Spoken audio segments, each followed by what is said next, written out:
Talk listeners, good morning. It's your magical girl Gigi Lulu here to tell you good luck with your day.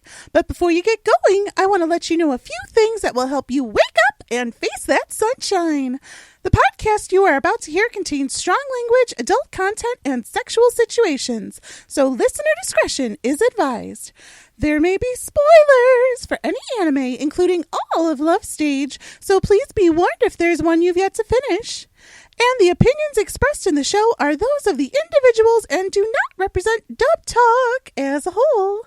Now get dressed, brush your teeth, and remember, I love your face. Dub Talk listeners, good morning. It's your magical girl. はちゃめちゃな恋愛事情のその先に描きたいよ僕らしか作れない What's happening, friends, fans, and fam, and welcome to another episode of Dub Talk, the podcast where we talk about the latest and greatest in English dubbed anime. My name is Gigi, and I will be your host tonight, and it's been a hot minute since I've done this, so you may need to give me a second to get acclimated, but I do have my trusty box wine with me, so I think I'll be okay. Is it another ladies' night? Well, I'm joined by my co-hosts Megan and Steph, and yes, it's time for another OG ladies' night. Yay! You it's sound so enthused. Night. Get your box wine out.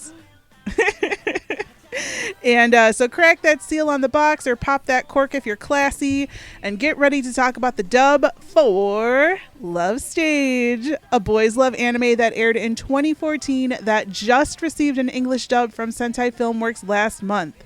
Chant it with me, ladies. BL, BL, BL, BL, BL. Yowie hell. Yowie hell. Yowie hell. Yowie hell. Also true. Did I just squeak? Oh God, that was good. Well, yes, Steph's I done did. that before when she gets text from Andrew. Uh-oh. Here we go, fam. She squeezes. How many times can we rip on each other's relationships? You can't touch me. These sheets are Gucci. Shut up, you. Okay, guys, now I may be a little biased because this is my favorite BL anime of all time, but when I found out that this was getting a dub, I had to host this episode. And in fact, Megan called me and told me to go watch a video where the director announced it, and I was crying on the phone in a place where I shouldn't have been crying on the phone. Yes. We were all crying. We were all crying except for those assholes who were like, "Where's To Love Ru?" He's like, "You get nothing. You get nothing. To Give Love me my wait your yaoi. fucking turn. You get To Love wait your goddamn turn." God damn it. Now, if you know me, you know I champion LGBTQ plus anime getting dubbed and being released for English-speaking audiences. And if you don't, hi, I'm that girl, the one who goes on Twitter and proclaims she's buying 5 copies of whatever's getting put on Blu-ray, because I know people listen when you speak with your wallet. But if you don't know anything about Love Stage, here's a brief synopsis that I wrote for you that's probably very punny. Let's see if you can catch them all. Oh God, here we go. Izumi Sana isn't quite your normal otaku, although he has scale figures and wall scrolls of his favorite magical girl Lala Lulu all over his room. His father is an opera singer, his mother a famous actress, and his brother sings in a band. So he's an otaku in a showbiz family who just wants to be left alone to be a manga artist, safe and out of the spotlight. 10 years ago, his mother volunteered him to fill in for a girl in a commercial, and Izumi was so cute, no one could resist him, especially his co-star, Ryoma Ichijo, who fell in love with his co-star in a pink dress at first sight. Now the commercial's cast is set to reunite, but Izumi wants nothing to do with the spotlight or putting on a dress again. But Ryoma, now a huge star, will not commit to the project unless he can see his beloved Izumi again. What will happen if Izumi agrees to step foot on a stage? And will Ryoma's love change if he finds out Izumi is different from the girl in his memories? The curtain is about to open on this untraditional boys' love story. Yay! Who caught the pun? I just didn't me. catch the pun, sorry. God damn it. I'm a failure. I also didn't catch the pun because these shades are Gucci and puns can't hurt me. Jesus Christ. Oh my god. I also love that this is just the BL version of Dumbo because there's some motherfucking pink elephants in this shit. Yeah. Oh my god. No. Aren't the pink elephants? That's Winnie the Pooh, right? No. Yes, pink elephants are Winnie the Pooh. Oh my god. No, wait, but there's a drunk scene in Dumbo where the crows all get drunk. No, and Dumbo gets drunk and ends up in a tree. There's something weird in the drunk Dumbo. Okay, but then in Winnie the Pooh, everybody gets high. Dumbo and Timothy Mouse get drunk, and then they end up in the tree. And while they're drunk off their minds, they see a bunch of elephants doing weird shit, and it traumatized a lot of kids. You're right. And what Steph is thinking of is Heffalumps and Woozles, where there are also creepy, drug-induced elephants. Oh god, I'm so tempted to look up that song now and just listen to it for no reason. Heffalumps and Woozles, do-do-do, do-do-do. Except for the only good Heffalump is purple, not pink, though. This is true. Oh my god. I play Kingdom Hearts 3. He's a character in that, and he's adorable. Oh god. So this dub was known on Twitter as Project Pink Harvest with the elephant. Showing us the way, fam. Showing us the way. And it was recently released on High Dive. They put all the episodes up at once. Yep. Which traumatized me because the day it came out, I stayed up way too late and watched all the episodes at once. Good job, fam. Don't worry, she had a good doctor. Dr. Camus. I had a bad case of loving you. God damn it. Oh god. So because really this came out of, we knew that it was coming, but we didn't have time to really prepare. God damn it. Megan. Prepare for it to be coming. It kind of hit me right in the eye. God damn it. I was like, neither did Izumi by the end of episode 10. Oh god damn wah, it. Wah, wah. Oh, so god. we did not make any predictions for this, and this is going to be a full series review. So strap in, kids. You're in for a ride. Megan's just cracking up in the back. Because when she said strap in, I thought she said strap on. God damn it! But this ain't Miss Kobayashi's Dragon Maid. Wah, wah, wah, wah, wah. Oh god damn it. Oh shit. Are we ready? Are we ready, so, fam? Is everyone protected and safe? Can we please talk I don't know. Izumi didn't go over to his house with any condoms. No. Can we please talk about the madman behind this, please? Yes. Let's talk about our friend, the fun police, the Dilf Whisperer. The director of the show. The man, the myth, the legend. Captain Hardpants and our Rainbow Overlord, the director, and the person who made Love Stage dub happen, Mr. David Wald. Yay. Gigi, you sound so depressed about this. I'm not depressed. I'm just crying in the club with the glitter raining down on me. You know, the first time I went to a gay club, I was really upset because, Queer as Folk had taught me wrong. And there was no glitter falling from the ceiling or confetti everywhere. Everybody kept their shirts on. I was like, what? Note to self for Anime Fest. Get a lot of glitter.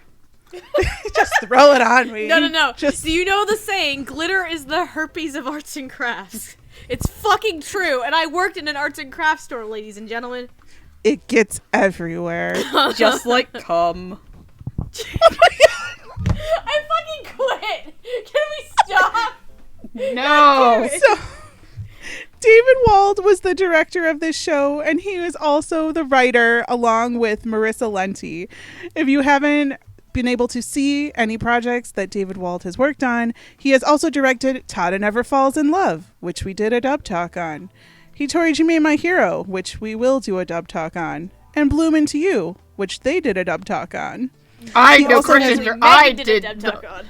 Which Megan did a dub talk on.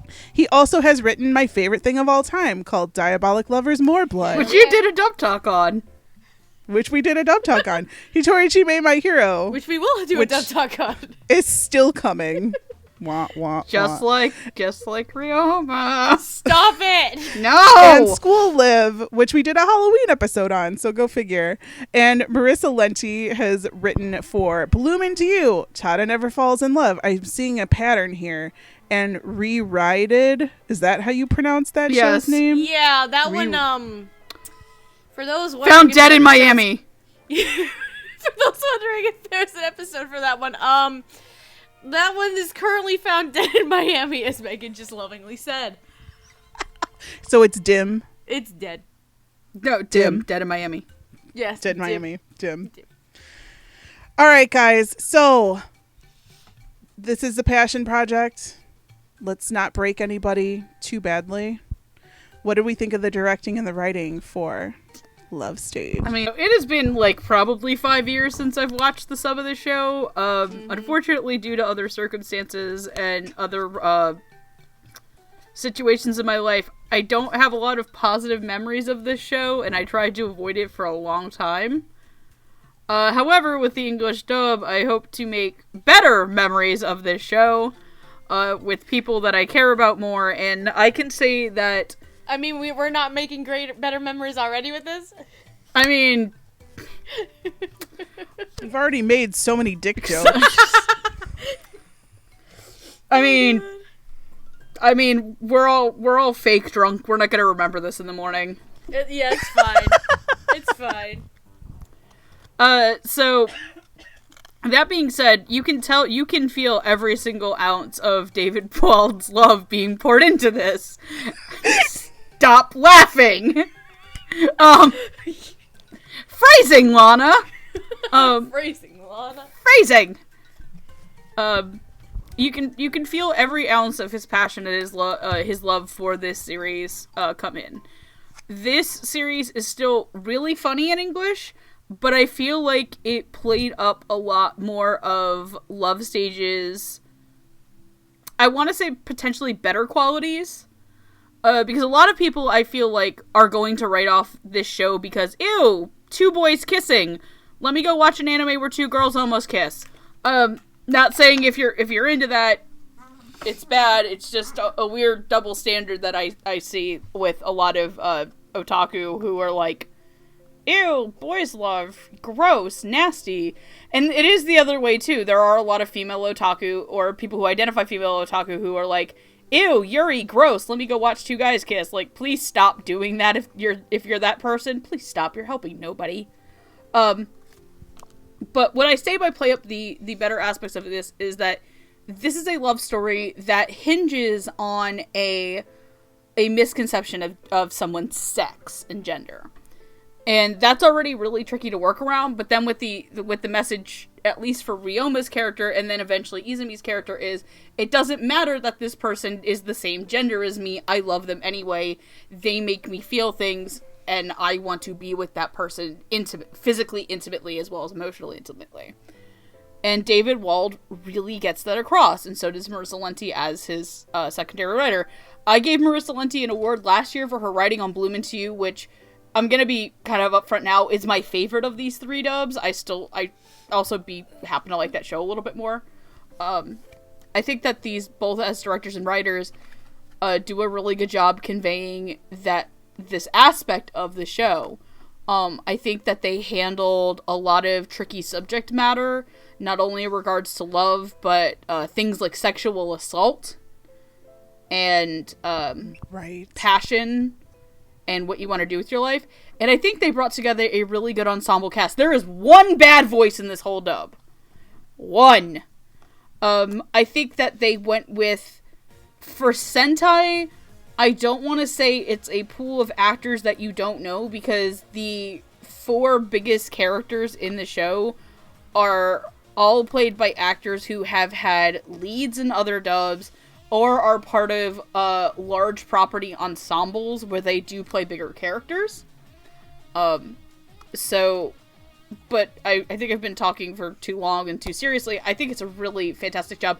Though the one complaint I actually do have is this. while this show does deviate from its Japanese source material, it doesn't do it in a way that normally is very, like, it'll piss off sub-purists because you're a sub-purist and a lot of you are always going to be pissed off. But one of the things is that they keep comparing Ryoma to attractive actors. I think, what was it? He looks like something, he acts like something and looks like Clooney, I think is one of the lines. Yep, that was early on. And then there's another one where the maid for the Senna house compares him to Rock Hudson. And my thing is this, like, it's funny in the moment, but for me, it also pulls me back to, like, wait, these people are Japanese? And while I understand, yes, they're probably going to know who these people are. Like, obviously everybody in the world knows who the fuck George Clooney is. I just don't know how much it really works when they're Japanese and why they wouldn't just compare him to famous Japanese actors. Because I think that would, like, famous Japanese actors, like, I don't know why they wouldn't do that, but it's like a nitpick to me it's like a bug rather than a feature. If you get what I'm saying. Also, at one point, I heard the phrase Twinkerbell. And that is hilarious. I'm not complaining, that was fucking hilarious. Especially the person who says it. Which we're not really going to talk about, but it's Chris Sabat. In the strangest bit, in the biggest surprise casting for the show, Christopher Sabat, ladies and gentlemen, in a Sentai dub of all things. Yeah. How? Yeah. Like I said, some of the more comedy bits, I think, are fine, and I think that they work well as an adaptive change. It's just like an internal nitpick of, why are you picking American actors that are Japanese? Like, I get where you're coming from, and I understand it, but if you were to name me one Japanese actor, I wouldn't have gotten the joke. Yeah, and it's done as a localization change, but it also, just for me, is just like, yeah. It's like, I get Megan's also Seiyu trash. It's not even that I'm Seiyu trash, it's that I have a frickin' humanities degree and my focus is on international film. I just thought it was a cultural thing. I'm just like, oh, this is a joke for Americans. It is. I mean, a lot of these are jokes for American, but like, that was the one that, like, I actively kind of, like, sat for a second. I'm like, wait a minute. Like, it took me a bit. Like, the George Clooney one I got, the Brock Hudson one took me a bit. Well, Rock Hudson was an actor, like an old-time actor, who was closetedly gay, which is why I thought that was especially poignant and hysterical. Yeah, like... But if you don't know who Rock Hudson is, which I guarantee you 90% of the people watching this dub don't know who Rock Hudson is, then it kind of flies over your head. There were a lot of lines because I watched the subtitled version directly before I watched the dubbed version. Well, I watched the dub and then I watched the sub and then I watched the dub and then I watched the dub again just to make sure that I got everything. She watched this like almost 4 times. Almost 4 times, just yeah, for this. in a week. So like I thought there were a lot of good differences between the Japanese subtitled version and the dub version. Like the actors thing was one. One of them was when Izumi was drawing manga and Ray said, that thing looks like it's drawn by a drunk in the dark with his left hand. Like, I was friggin' dying at that. Oh yeah, that was hysterical. There's other jokes that are like talking about Shogo and they say like Elvis or Napoleon, which is hysterical. But Shogo kind of had some of the best lines in the show because Shogo broke the fourth wall on occasion. Yep. He also said that thing to Ryoma where they're doing the game show and they're like, that's funny, Ryoma. I always pictured you as the straight man. Oh, yep. I love that one. Oh, yeah. I thought that was in the original Japanese. And I was like, oh my God, that's such a good burn. That's the best. It definitely wasn't. It was really good. And then he says, I'll think about it during the opening credits. Yep. And then the credits roll. Yep. And I was like, that was funny. They kept things from the Japanese. Like Shogo says wish all the time. But they made it here like he said wish once. And then there was like a literal pause and crickets chirping. And then everybody was like, yay, Shogo's here. And I was like, yeah. So they kept it like twice. And I was like, okay, thank God they stopped with that thing like at the end. Other lines in there, the Twinkerbell line was really funny. They kept that Ryoma called Shogo brother-in-law, which I thought was really funny. And then in one of them, they were like, Izumi wakes up from like a dream and he goes, "Oh God, where am I?" And then Josh Greeley's character goes, "Failing college." Oh yeah. Like they had some really funny lines in here. I thought they updated the dialogue from 2014 to make it more current, like technology wise. Like there were some lines about Twitter and stuff in there. But it still had classic references that you kind of had to like look up to understand. Like at one point Ray mentioned Lord Fauntleroy, who I knew in the back of my head, but I still had to Google it to get the reference. Even the background Walla was funny. I thought that was really nice because I was like trying to pay attention to the background voices to get what they were saying.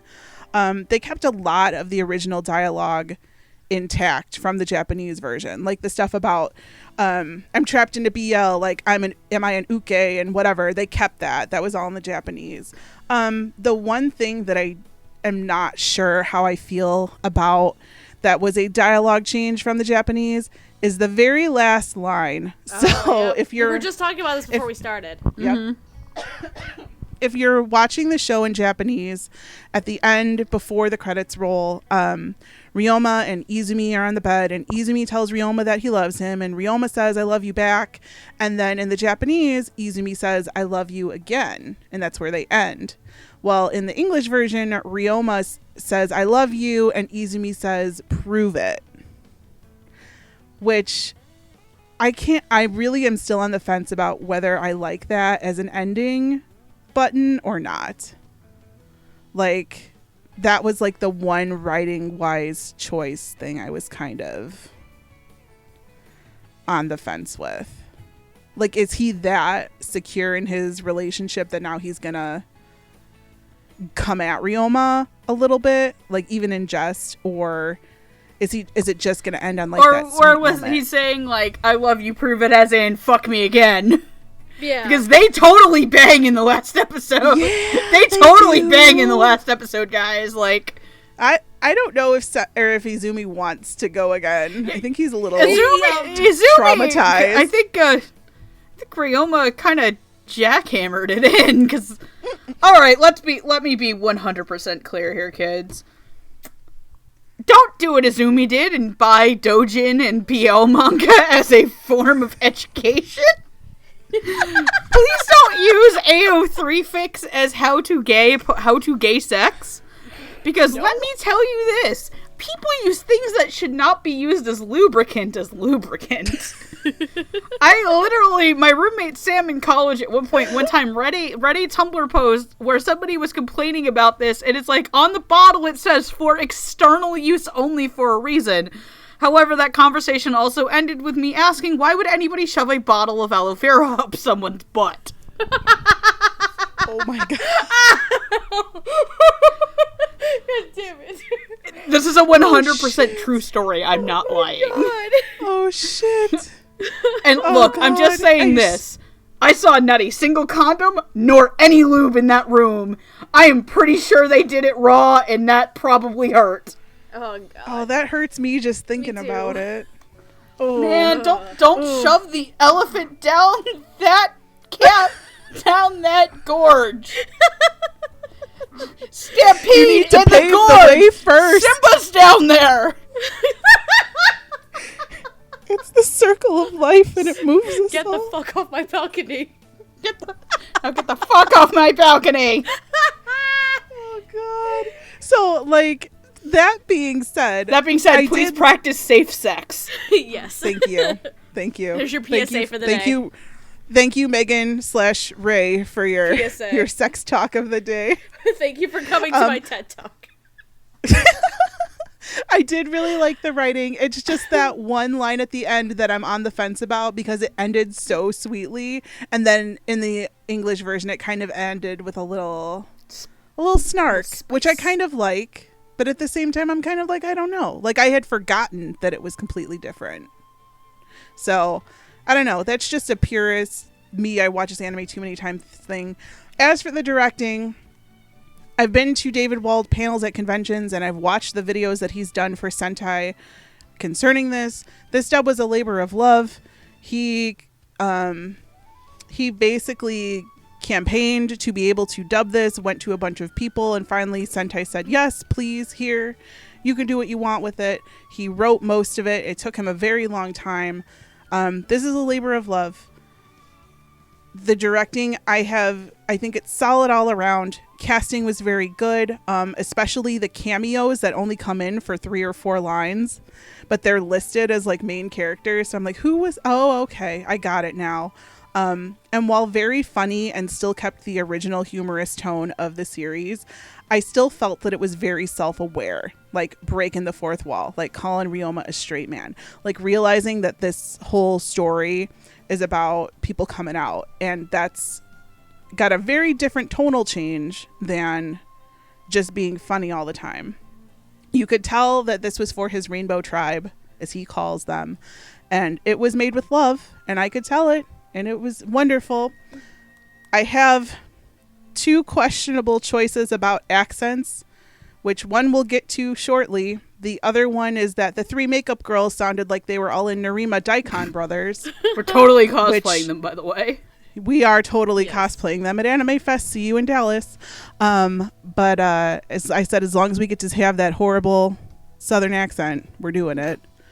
So, yeah, that the directing was, I could tell. Like, you know, you can tell a project when somebody doesn't care, and you can tell a project when somebody cares. And this was one where they care. So I was very happy. Except for the one accent choice, but we'll get there. Stephanie. Oh boy. So I also haven't seen this show since it came out. And here's my thing. So before I watched Love Stage, I had absolutely no experience with either the BL or the Yuri genres at all.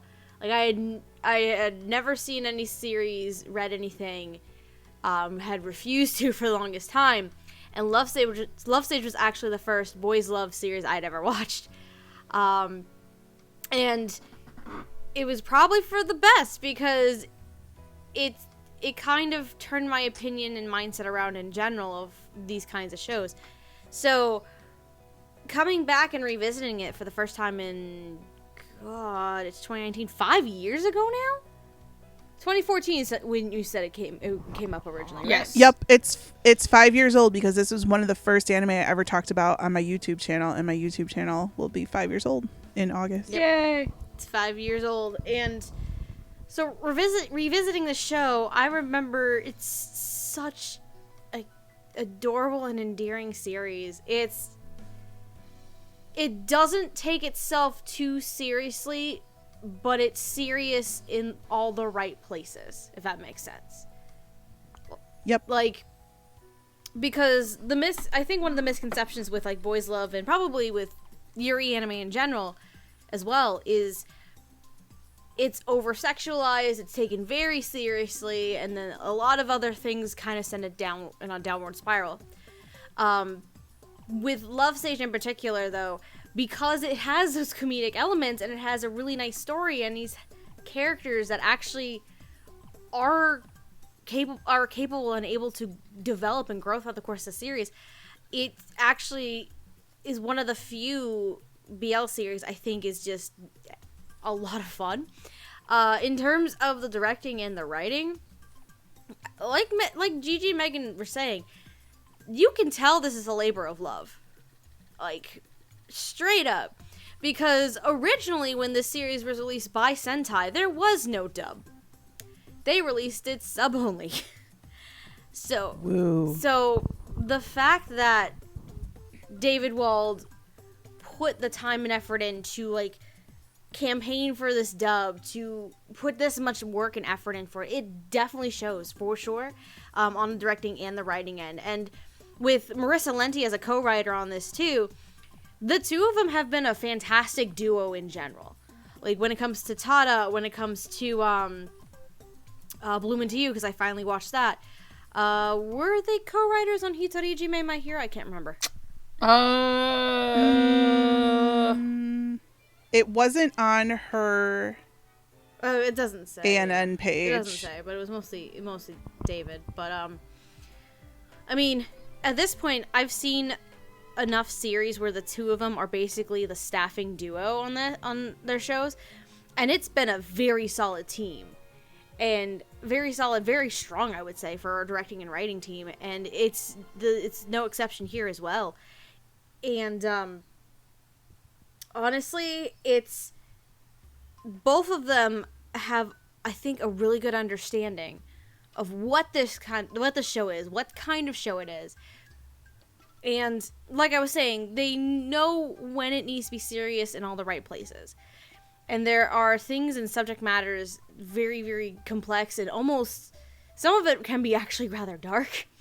Subject matters like sexual assault, for example, here, that are actually handled very, very well, and I really like how they were handled.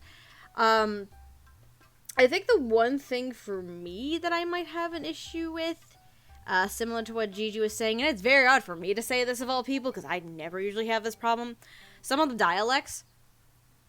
We are going to talk about one in just a second, but even with the trio of, like, makeup girls, or like, assistants, wardrobe assistants, all that stuff, it was very jarring. Like, I understand the choice behind that and the direction for it, just to kind of break up a bit of the monotony in a sense, and just give it a little bit more diversity in the voices, because for the makeup girls in general, I'm pretty sure that, at the very least, one of them that I'm fully aware of, they play multiple characters in the show. So yeah, they all do. So just to kind of break up that monotony and just give it a little bit of like, oh, this person is this and this and this. I understand the reasoning for it, but it also just didn't come off as strong as it could have been, in my opinion. But yeah, in general though, the other big thing I gotta give credit to is the casting on the show, because it's a really solid mix. Like, David Wald, I think, pulled no punches, and he also brought in people you wouldn't fucking expect once again, i.e. Christopher fucking Sabat for a 2-minute, like a 5-second bit character. Wow. And he also played an animal mascot. You're right, I forgot. But yeah, I think in terms of Sentai shows, like, David Wald is becoming the director that has the most diverse casting over at the Sentai side, for sure. Like, pulling in the occasional people like Tia and Ian and Sabat in this situation. But it's very, very interesting. But yeah, in general, directing and writing, aside from my minor gripes with the dialects that are used, for sure, I really love the directing and writing of this show, and you can very much tell that this is a labor of love, and a very well-deserved labor of love for the community, for sure. Yay! All right, let's get rid of the pink elephant in the room. Guys, we're going to talk about Ryosuke, the B- manager. Speaking of we're also going to talk about Takahiro, who is Izumi's best friend from college. So, Ryosuke, the B- manager. I would like to point out, in Japanese, is voiced by the same seiyuu who voices Reiji from Uda no Prince-sama. No way. Oh God. And he has a slight accent, but it's like a deeper Reiji accent. Really? So if you've seen Udapri, you know what I'm talking about. So I can understand an accent choice here. But Ryosuke, the B- manager, is played in English by James Belcher, who was the narrator in Food Wars, Dr. Harada in Chihaya Furu, and Jared Gann in Log Horizon Season 2. Basically, if you look at his behind the voice actor page, it's a lot of old guys. And Takahiro, Izumi's best friend, is played by sexy Josh Greeley. Somebody cue the Justin Timberlake song. God damn it. Sexy Josh Greeley plays Subaru in Diabolic Lovers, Tada in Tada Never Falls in Love, and Yuri Katsuki in Yuri on Ice. Bisexual king. So Fuck guys, you, let's talk about fuck haters. He's bi. let's talk about Ryuzaki. For the love of God, what the hell is his accent? Is it Australian or is it British? What is it? Oh my god! Sorry. I guess I'll go first again because we have an order going. Yeah, no, he is. It is. I'm not gonna sugarcoat it. It's bad. It is a bad performance. Yeah, it's just okay. Like I don't even get foreigner out of him. Nope. I don't. I just get a guy who's bleached his hair. Like that's a thing in that's a thing in anime that people do as like. It's okay. Like let me, I guess, bring it up because I don't know how many people here like have watched it because it's a sub only show. This is a plot point at one point in the anime Kuroko no Basket, is that the captain of Seirin's team, for a while when he first starts high school, he had bleached his hair and was acting like a delinquent who didn't want to be into basketball. And I can't remember his name off the top of my head right now. I can remember the other one's name because his name is Kiyoshi Tepe, and there's a long story of why I can always remember the name Kiyoshi. But Kiyoshi's like, dude, why'd you dye your hair? So, and then there are people, if you've watched some Rose Mononoke, like Abeno, where it's clearly the guy's natural hair color because fuck you, it's anime. In the words of the old Jesu Otaku Calgren review of Adolescence of Utena, why is this bitch hair pink? I'm showing Andrew and you guys that because I know you haven't seen it and it's fucking hysterical. I've seen it. I know you've seen it. They haven't because they need to see the ending of that video. But no, it's like I never got that he's a foreigner out of it. So I don't see the need for him to have an accent. Like if you're trying to do it because like I guess he has like a Kansai dialect or an Okinawan dialect or something, then I don't know why you wouldn't do like you did with Osaka and Azumanga Daioh and give him a southern accent, which I feel like would have at least been a little bit more appropriate. Because it doesn't work. It doesn't do anything but, honestly, be obnoxious. And because the accent itself is so inconsistent, because, guess what? Australia might be founded by crazy British ex-convicts. They have a completely different accent than British people. I know! I've been to a wedding full of drunk Australian! But they have different accents, and the only reason I got that he was Australian is because I know Australian slang. Yep. Yeah, that's why I thought it was Australian too, but it didn't sound Australian. It sounded British. There is no context for it. There is like honestly no reason for this accent, and it's really bad because it's like the biggest blemish on the dub. On a dub with a lot of really stellar performances. Like Josh, okay, I wouldn't call Josh Gurley's performance stellar, but it's really good. Especially because it's a bit like Tada, but if Tada was more dead inside. Yes, that's exactly what I wrote down. Like literally to the letter. Tada, but more dead inside. Yeah. Because like you like here's the thing, I've never read the Love Stage manga, and I don't think it's it or its sister series are legally available in the United States. So it is. I have it. Love Stage is done. Oh, the manga's complete. Yeah, it's over. Okay, so you can correct me if I'm wrong, but the way that the ending of that anime set up is kind of set up that this guy was like going to be a rival for Ryoma. I thought so too. No, not the best friend. I forgot it wasn't. Okay, it's somebody else is going to come in, and then there's an amnesia plot line, and then I get pissed because there's an amnesia plot line. Wait, question. Is it the guy with the snakeskin jacket that you see for like a split second? I think so. Like at the very end. Like he comes in and does something, and I can't remember what, but then there's an amnesia plot line. Anyway, I think it's the Senna's camera ad he sees. But no, I think Josh does a really good job of doing the laid back part. And I think the part in episode 10 was where he gets like all of his lines basically was really heartfelt. And I think Josh did a really good job of just being that laid back kind of voice of reason to Senna. So good job, Josh. But I feel bad. Who's the gentleman who did the Australian accent? James Belcher. James Belcher. Yeah, dude, I haven't seen any of the other things that you're in, but I'm assuming that you can do good acting. Just the accent choice in this was just not good. Yeah, I just want to know what it is.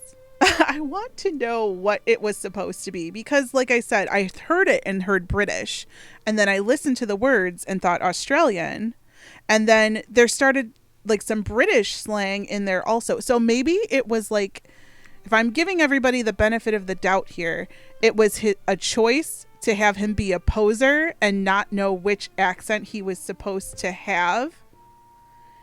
If I'm giving everybody the benefit of the doubt, saying that this blonde-haired Ryosuke dude is a complete poser and is faking the accent. It still feels like a really jarring choice. Yeah, it's really bad. I mean, like, I feel really bad saying that, but I do too. But that's the point of critiquing something, is sometimes you have to say things. I know. That was like the one thing, and I was like, what is this? Like, I just didn't understand it. And then, like, I remembered that it was somebody distinctive in the Japanese too, and I was like, oh shit, it's Reiji. So now in my head, all I can think of is, if they ever dub Udapri and give Reiji an Australian accent, I'm going to quit life. I swear to God, if that happens, I'm gonna die. Can you imagine him with his maracas in an Australian accent? Please don't. No, don't. You get that evil out of here. Crush my hopes and dreams. No, I will never. Yeah, I just, oh God, this was not my thing. You know me and accents, though. If it's not great, I'm going to call it. And as for Takahiro, good, sexy Josh playing the boyfriend brother, like Tada, only more dead inside. And I could feel the compassion for his friendship with Izumi when he was speaking, because like, he's his best friend from college, you know.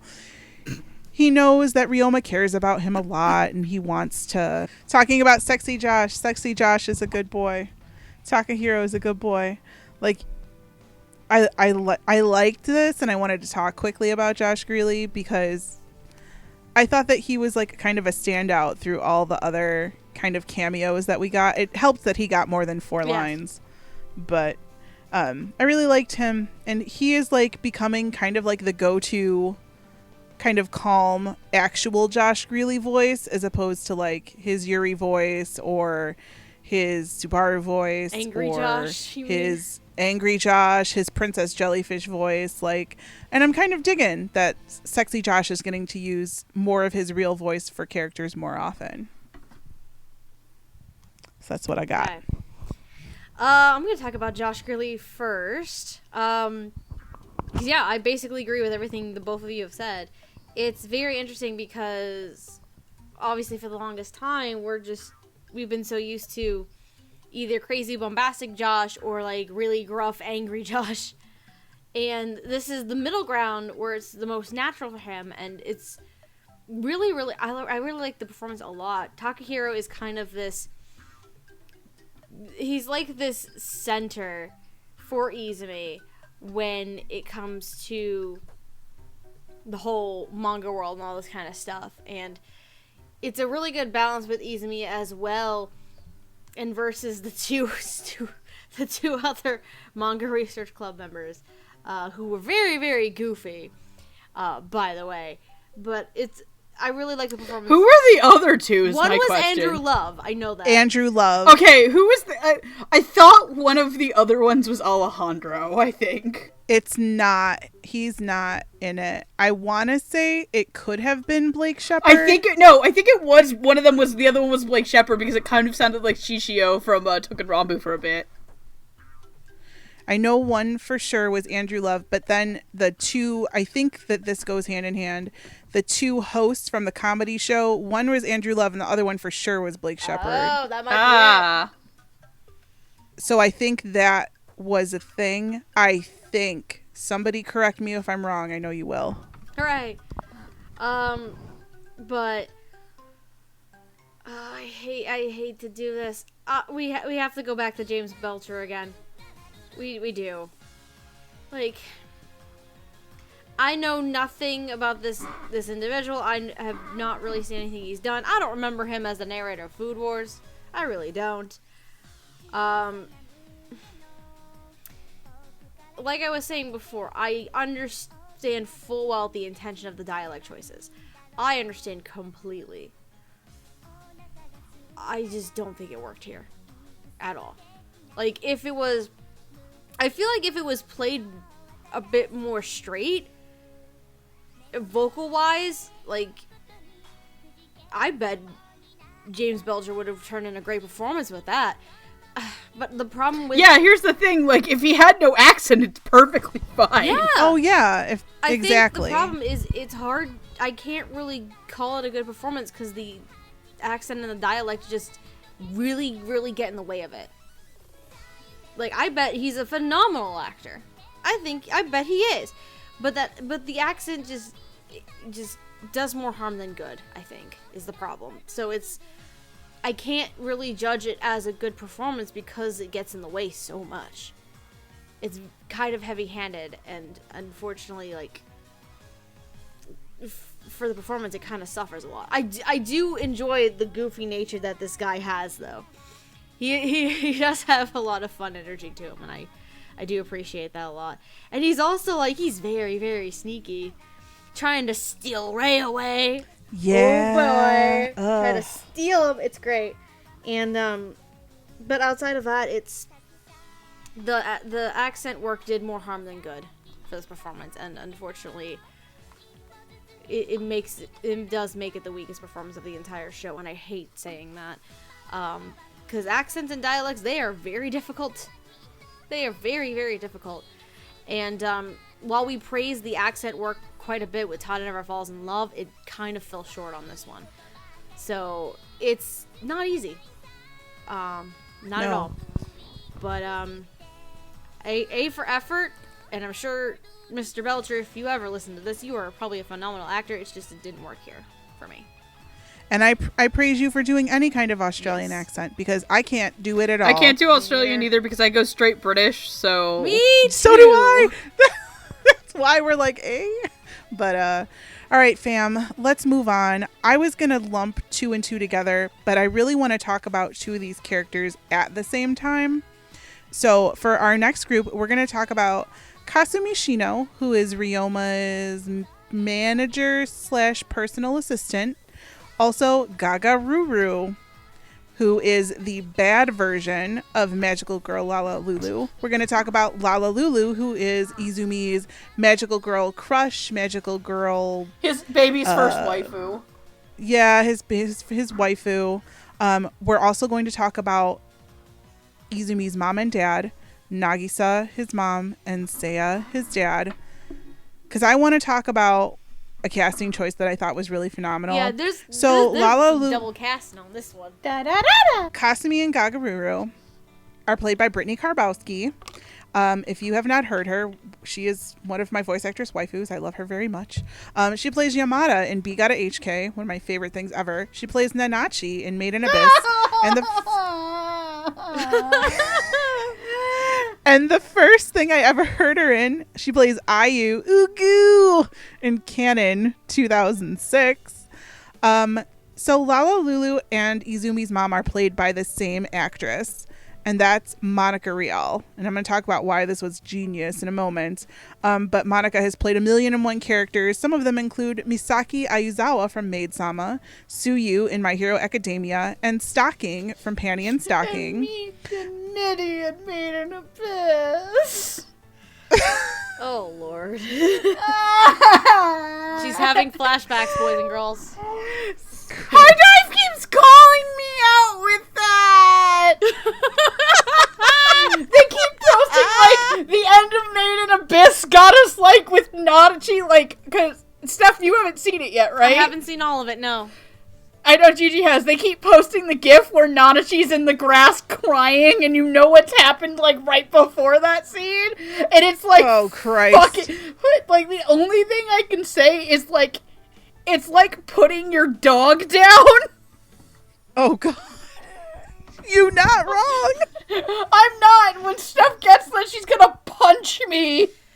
Oh my god. Watch me in the abyss soon. Oh, Lord. That part will hurt you. Oh, God. I was okay with it. Oh but no, then I watched again- that part at like 2 a.m. Oh, that's where you got sick, yeah. right? No, I wasn't sick. I was crazy. No. Wasn't there something where you wanted to physically vomit or something? Oh, that was episode 10.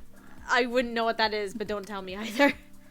Okay. Let's just say it involves an actress that we all really like. Oh, no. Oh geez. Okay. And Seiya Senna, Izumi's dad, is played by John Yay! Swasey, who plays the Undertaker in the Black Butler franchise, All for One in My Hero Academia, and Zeroku from Alice in Zeroku. Okay, I'm just going to start with this because I'm going to get these other two out of the way and then go back and do the others. So Brittany Karbowski, I wanted to talk about her role as Ryoma's personal assistant is a normal Brittany Karbowski role, which means her character is kind of freaked out all the time and kind of flighty, which is Brittany Karbowski in 80% of the roles that she is handed. But Gaga Ruru is Dark Brittany. Yes, my queen. My queen, please. Oh my god. I loved this so much because she plays against type here. And she plays a very good villain. And I really kind of want her to play more roles like that because she was really good at it. Dark Brittany, you have my soul. Please take it. Please take it. Also, future cosplay goal is Dark Izumi with the face God, thing. Dark Izumi.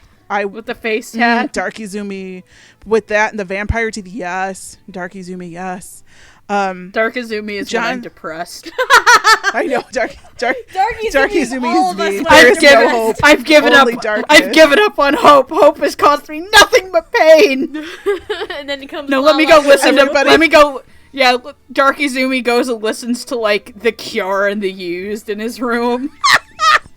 Add some Linkin Dark Park Izumi, in a there. lot It's of alright. A lot of Nine Inch Nails. Dark Izumi Dark knows what's Izumi up. knows every word to the Black Parade. When I was As a young boy, Gaga Ruru took me into the city to destroy Lalaru. Marching band. Oh god. She said, Izumi. Dark Izumi should have shared "I want to fuck you like an animal" with regular Izumi, so he would know what was coming. I'm pretty sure somebody has probably written some Dark Izumi X Izumi Dojin. Oh my god. Oh, can I? Mandarake search time. Where are you? Shit. As for Seiya, I thought he was a good grounded dad who loves his family and his wife, and he played it a lot smarter than I think people would give the character credit for. And you can tell that in his voice, he implicitly trusts his son and he wants what's best for him. And he is banging his wife a lot. Oh, they so I really fucking- like this dad. Fucking- Oh, they fucking. like, you can tell they're still going at it.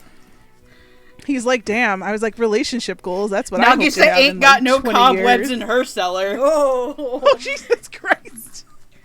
Oh, God, I love it. So I really like that. Here's what I like the most is that Lala Lulu and Izumi's mom were played by the same actress. First of all, Monica Rial used her big girl voice for Nagisa, which made me very happy because I love it when Monica Rial uses her big girl voice.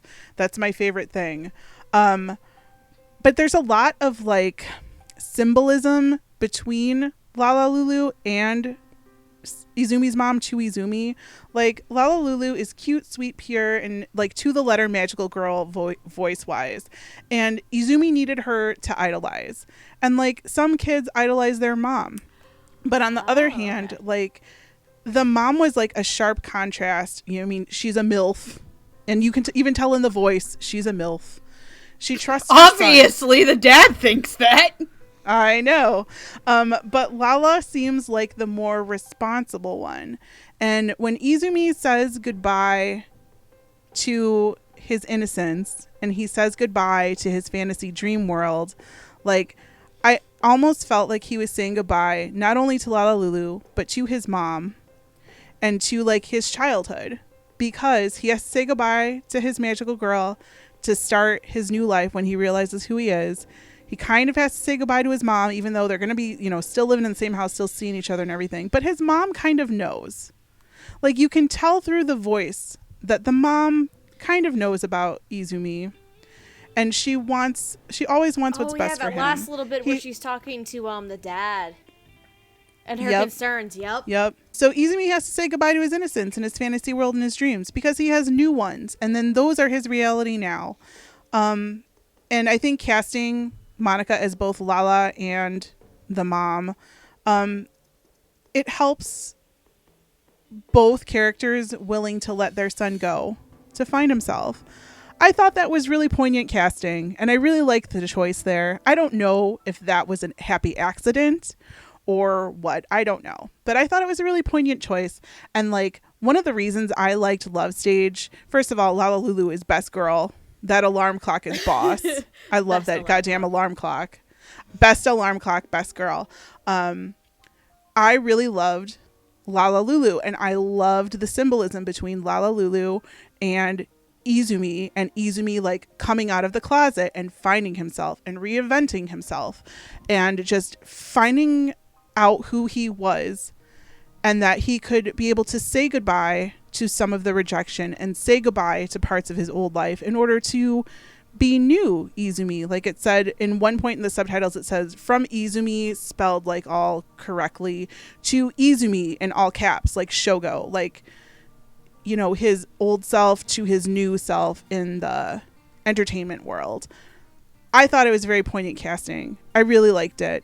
And it still makes me cry every time Izumi says goodbye to Lala Lulu, more than it makes anything else makes me cry. Because it's just very, like, it's, even though like I'm not coming out of the closet or anything, I am not part of the Rainbow Tribe, I still resonate very highly with this anime because of things that were happening in my life the first time that I watched it. So I think that was brilliant casting. I'm done. I'm going to go take a cry now. Nega Lala Lulu, Gaga Ruru. Nega Lala Lulu. Who is just original character, do not steal. Nice. By the way, I got up at the exact right time because my cat came out of the closet. She's just like, "Hey, Mom," and I'm just like, "That's great." I just picked her up. I said, I was like, "Do you have fun in my closet?" Because she has like a little corner that she goes in. We're like, because my room looks like Ichika from the Quintessential Quintuplets. No, my room is like a mix of the floor. It's Ichika from the Quintessential Quintuplets, but up top it's like Izumi. I have just like a bunch of anime prints. I still sleep over my bed with pinup art of Nick and Woolrick from Gangsta. Oh my god. So, excuse me. It's not wrong. I sleep with a Viktor Nikiforov body pillow. Sometimes two. I have a Kaneki one that sits in my closet and stares out at you like a creep. I have a cat. Oh yeah, you have Nyanko Big, and sometimes we let Andrew come. God damn it! So, in more ways than one. Wah. No, so I really like the contrast where you can definitely tell that that Brittany is both Gaga Ruru and the manager, and she is clearly not paid enough by Ryoma. Oh my god. No. I don't think she gets paid by Ryoma. She's not paid enough by Ryosuke. B Project, or whatever the fuck it's called. B Project. Badash. Gotta go fast. Gotta go fast. Truly, Ryuzaki is just a front for Sonic the Hedgehog. God damn it. But I like that you could tell that it's the same person playing them, but they both have their own distinct way of speaking. And even in the show, this is a show that has a lot of double casts. I don't really mind a lot of them. I think Brittany did a really good job in both of her roles. John Swayze is it Jay Hickman or John Swayze? John Swayze. I forgot. John Okay, Swayze. cool. John Swayze as Seiya is really good because it sounded youthful and yet still older. Like, I have a thing a lot of times where, yes, you know that Izumi is 18 years old, but you don't really know how old the parents are. And even though he's got, even though he can take, he takes some, he can get his... Sorry. Even though he takes Nagisa on mustache rides, I'm sorry, those two are totally in love with each other. They are totally still banging. They're adorable. I love it, though. They're adorable, and I love them. But I like that he makes him sound older, but not old man. Right. And that's a thing that I think some people forget when they're playing parents. Mm-hmm. Is the way that his body is, he doesn't sound too gruff, but he doesn't sound too high pitched. He strikes that really good balance of dad, and I think he really works well because it's like, obviously he's not only like, I think like Shogo's dad and Izumi's dad, he's kind of a dad to Rei. Rei's like his adopted child. Yes, he is. And I think that he has this way of speaking to them where he has full faith in what his kids need to do, and you hear that, and you also hear this mischievous side that obviously is like, my wife is still smoking hot. But I definitely have to agree that this is a show that I think would shut up a lot of people who say Monica Rial can only do the cutesy little girl voice, because she gets to do both in one show, and that's a real rarity. And I don't mean because, in one thing she's playing a little kid and then she's playing that character older.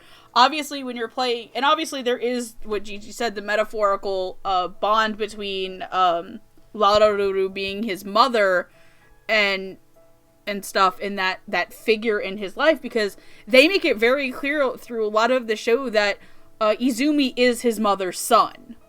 That he may have his father's eyes, but his talents and his expressivity and his emotionality is stuff that's attributed to his mother and her talents.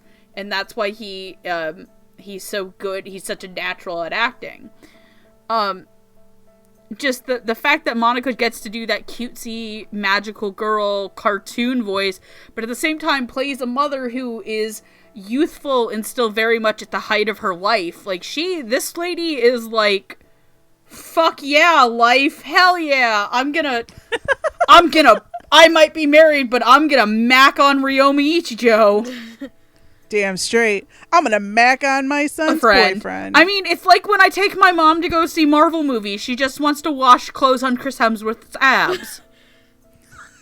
I can see it, because, like... Then again, who wouldn't? Well, right. When the Twilight phase happened when I was younger, my mom wanted, Jacob so fucking bad.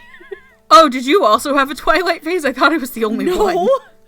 No, everyone had a Twilight phase. Alright, because we're all opening it up. Who was your best boy in Twilight, Gigi? Team Jacob all the Steph. way. Team Jacob all the way. Wow, was I the only one who wanted to fuck Jasper? Jasper was also hot. Jasper was like the best character next to Alice, okay? It's true.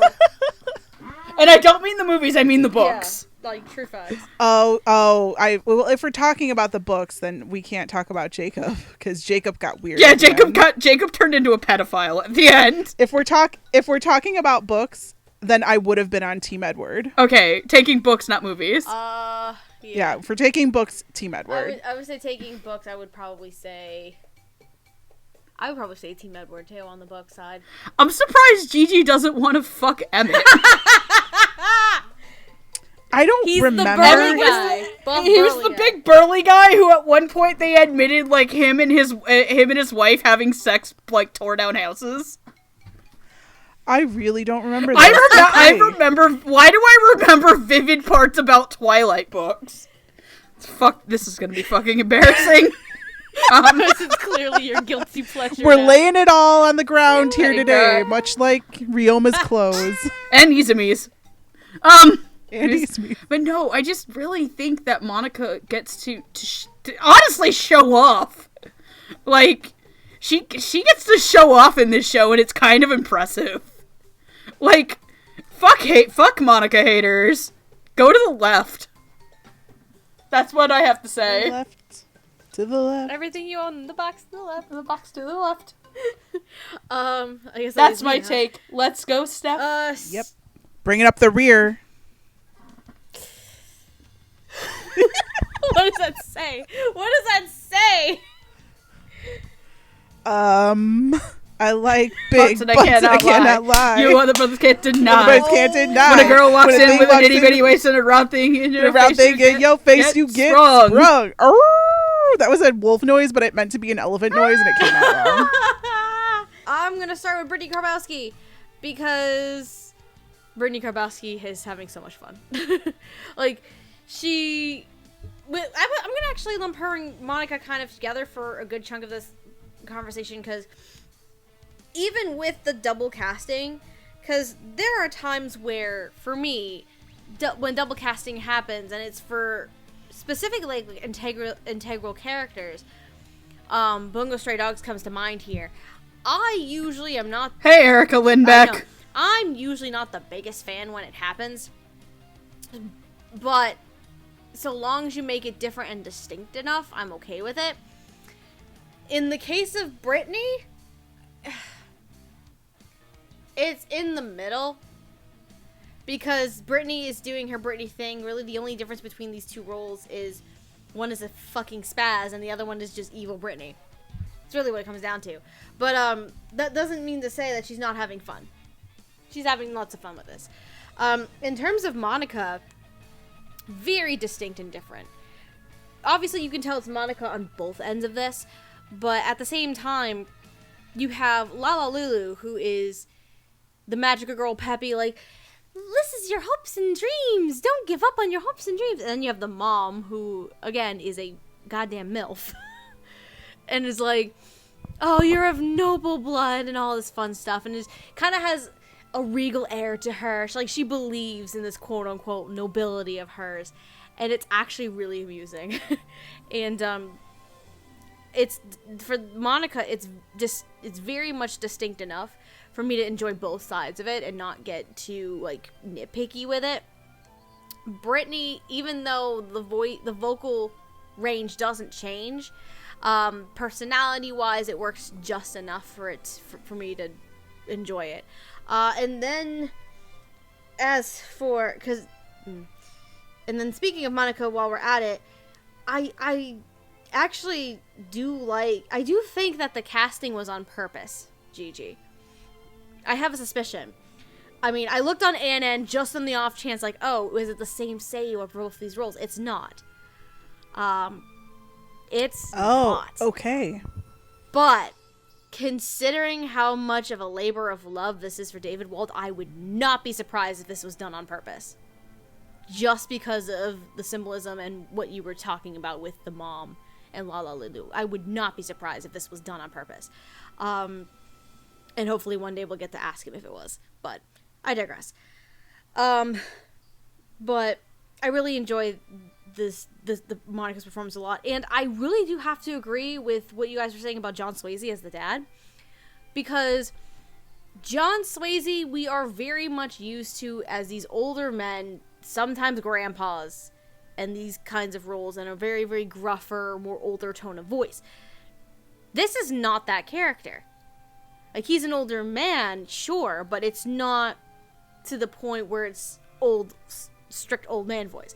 There is that youthful energy to it, and it's also, again, a rather regal sounding voice coming from this whole family of quote-unquote nobility, the showbiz family, because it doesn't start with Izumi's parents.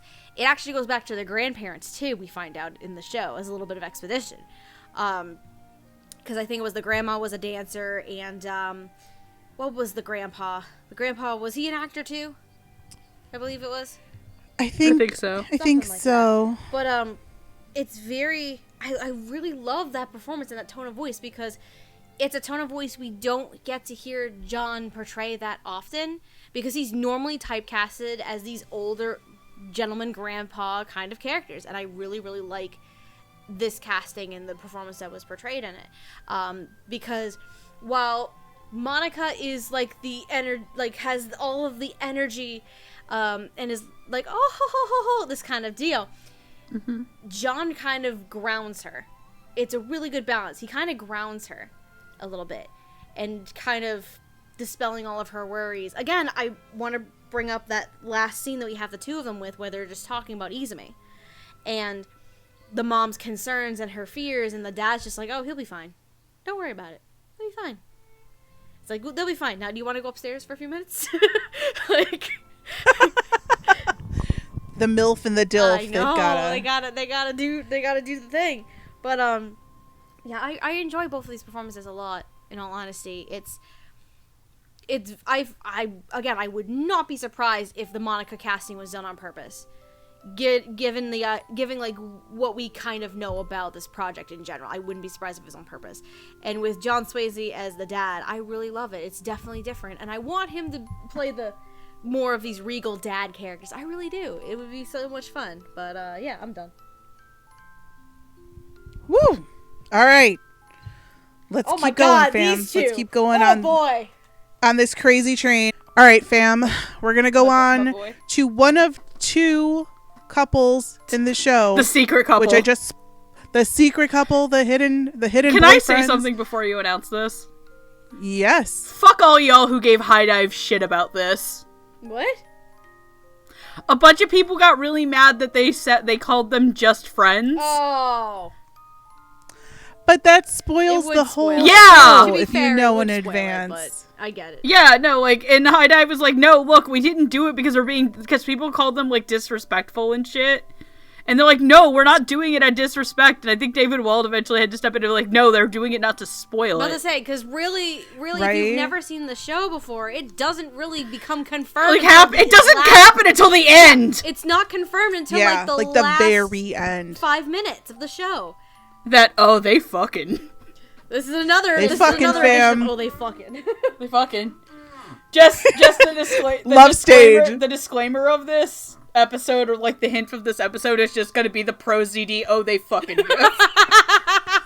In the next of the they fucking couples, we have Shogo, who is Izumi's older brother with a Onichan little complex. He's just Little brother complex. He's Gauche. He's just gay Gauche from fucking Black Clover. Yes. Jeez. He is gauche. Except that's an He is insult. gauche. No, that's an insult. That's an insult to Shogo. Shogo has morals. Yeah, you're right. Oh, Shogo. Gauche just wants to murder Shogo anyone is a who, good who might boy. be interested in his sister. Touch my angel Marie. Maria, Fuck my Gauche. sister, my angel sister. Gigi, we need to get you to watch Black Clover, not because it's good, but because it's dumb as fuck. It's so stupid. Oh God. It's so stupidly fun, and Brandon McGinnis plays like a guy who keeps hitting on everybody. I love him. Finral is the perfect. best. Finral is the best. That's not how you say luck.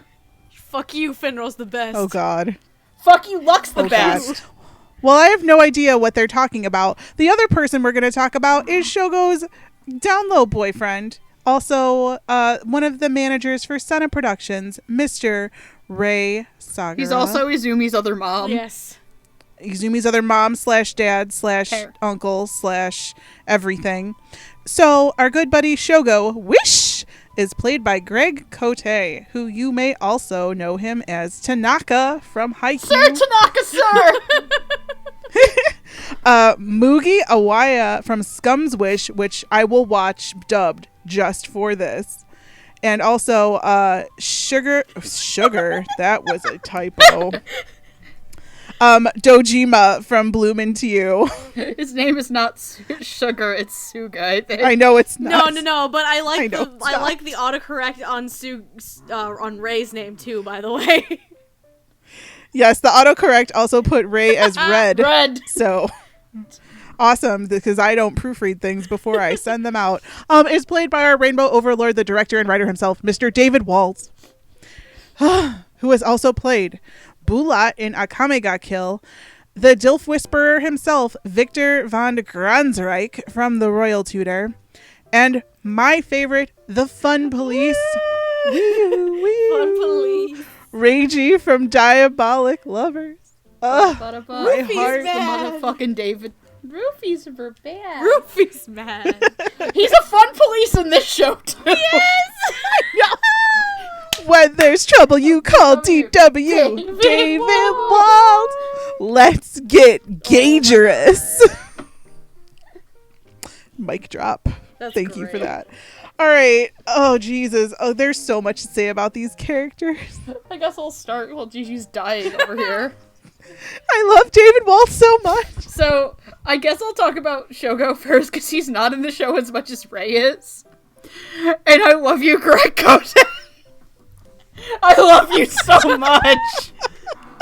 You're so good. I love following him on Twitter, too. I had a really funny exchange with, Hardy had a really funny exchange about Scum's Wish with him at one point that I won't repeat on here, because I want to save it for the Scum's Wish episode. Because I also own Scum's Wish, by the way. I bought it because he was explicitly in that show, and it was $20.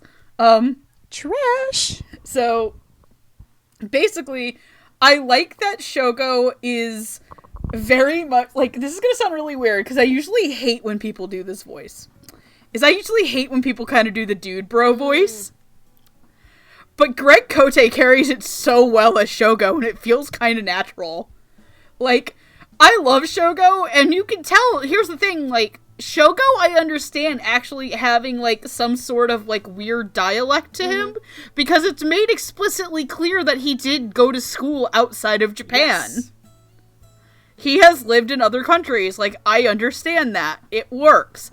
And I think the best part of Greg Cote's delivery as Shogo is how 100% invested he is in the whole aspect about how cute Izumi is. Yep. I think one of my favorite moments in the show is when, I think it's in episode, like, 8 or 9, when Izumi's having his debut, and they're doing, like, the episode is framed as if it is, like, an episode of this, like, TV drama show going over the origins of actors. Yep. Yeah. You know, where you get to see the casting couch. When it's their own family just recording the shit to document it. It's great. Yeah. Where Ray tries to throw him under the bus. Yep. And then he gets thrown right under the bus with him. and then he throws him back under the... Right? He just, turns it around on him. But he's just like, guys, could you blame me? He's just so cute. And I think one of my favorite lines in the show is, hey man, if you're gonna touch my baby brother, you're gonna have to beat me in single combat. Yes. To Ryoma. It was the greatest. To Ryoma in, like, the very end of episode 2, and he's the one who he's kind of the one that fucks up the whole, like, Izumi as a guy thing, because he just is, like, strips Izumi down and then lifts his skirt up and shows Ryoma his own brother's dick. Yep. And he's just very he's like, casual. yeah, bro. He's like, yeah, bro. Like, I actually heard you through the door. Open it up, get on the floor, everybody walk the dinosaur. I don't know why. I don't know. I'm not gonna lie that there's like an immaculate remix to that song in the Nozaki-kun opening. I've seen It's really good! I listen to it a lot.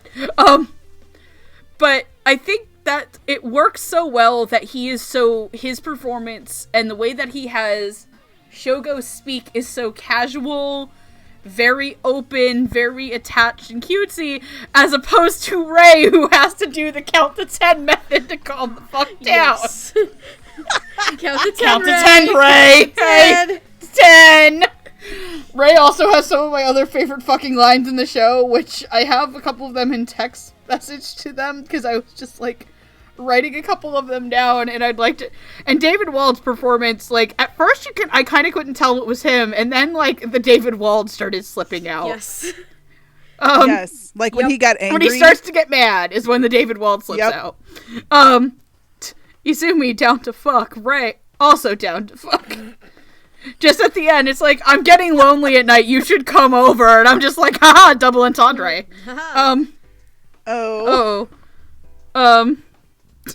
Okay, also because it revolves Ray, and I don't know who plays her, but the other managers in the house, one of them is Ian, and then there's the girl Tia. One, and at one point, was it Tia? I could hear it. Okay. When Tia's manager girl, after Ray hasn't slept in like 4 days because Izumi's gone missing, he passes out, so Ian tries to lift him up and he can't, and Tia just lifts him the fuck up, and she goes, oh, Kosuke, you gotta lift with your legs. Yup. And then he's just like, oh no. He's just like, what? And it's like, oh yeah, I used to be a weightlifter in college or something. Yeah. And they're like, what? Okay, anyway. What? Also one of Greg Cote's other lines, yeah, he's pretty, but he's kind of a douche. Yup. Also a good line. Are you gonna reward me later? Get in there! Your little angel is gonna make my head explode! No. They're so good together. No, calm down, Ray. Do not strangle the boy. Oh my god. Your drawings look like a drunk Trude in the dark with his left hand. Yep. Just David Wald is...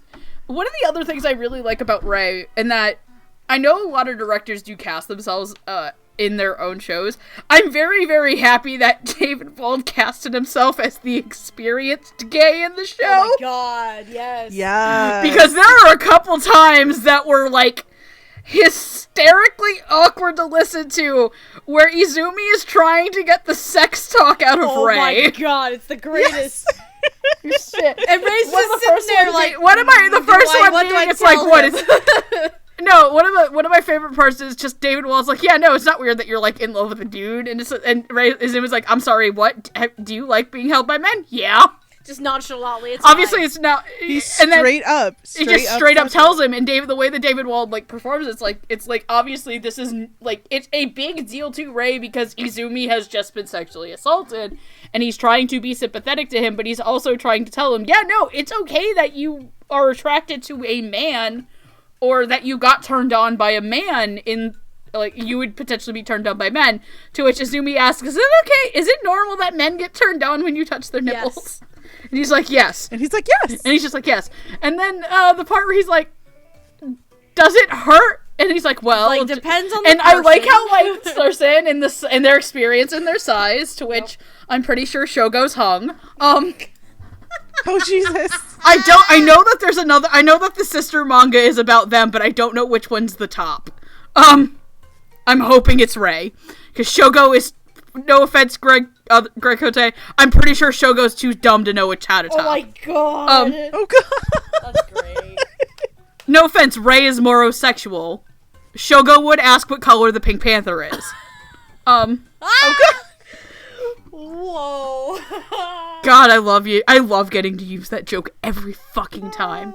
I've gotten to use that on the last 2 recordings I've been on. No, and I just loved it. They're up there. They, like, the main 4 characters being Izumi, Ryoma, Ray, and Shogo are my favorite 4 performances of the show. They really carry it. And I like the contrast in their voices, too. That they are both a bit deeper compared to, especially Izumi. But they're even a little bit more deeper and a little bit more mature than Ryoma's voice. Yep. Where obviously they are a little bit more experienced in the act of, stuff. Yeah, jackhammering. Anyways, I'm done. I've taken too long. All right, well, let's talk about Shogo and how much he loved that body pillow when he was cuddling it on the couch in episode 2, which is my second favorite thing in the show. When he's like, "Ooh, daddy," he's like, "You like it rough, don't you?" Or something like that. I can't even remember what the lines are, but dear Jesus, go to episode 2 and watch when Shogo is cuddling that body pillow on the couch, and turn your volume up because it is worth every moment. I didn't catch that. Oh god, it does it a little in the Japanese, but this, like, it takes it further. Yes. So I was like, yes, my trash mind loved that.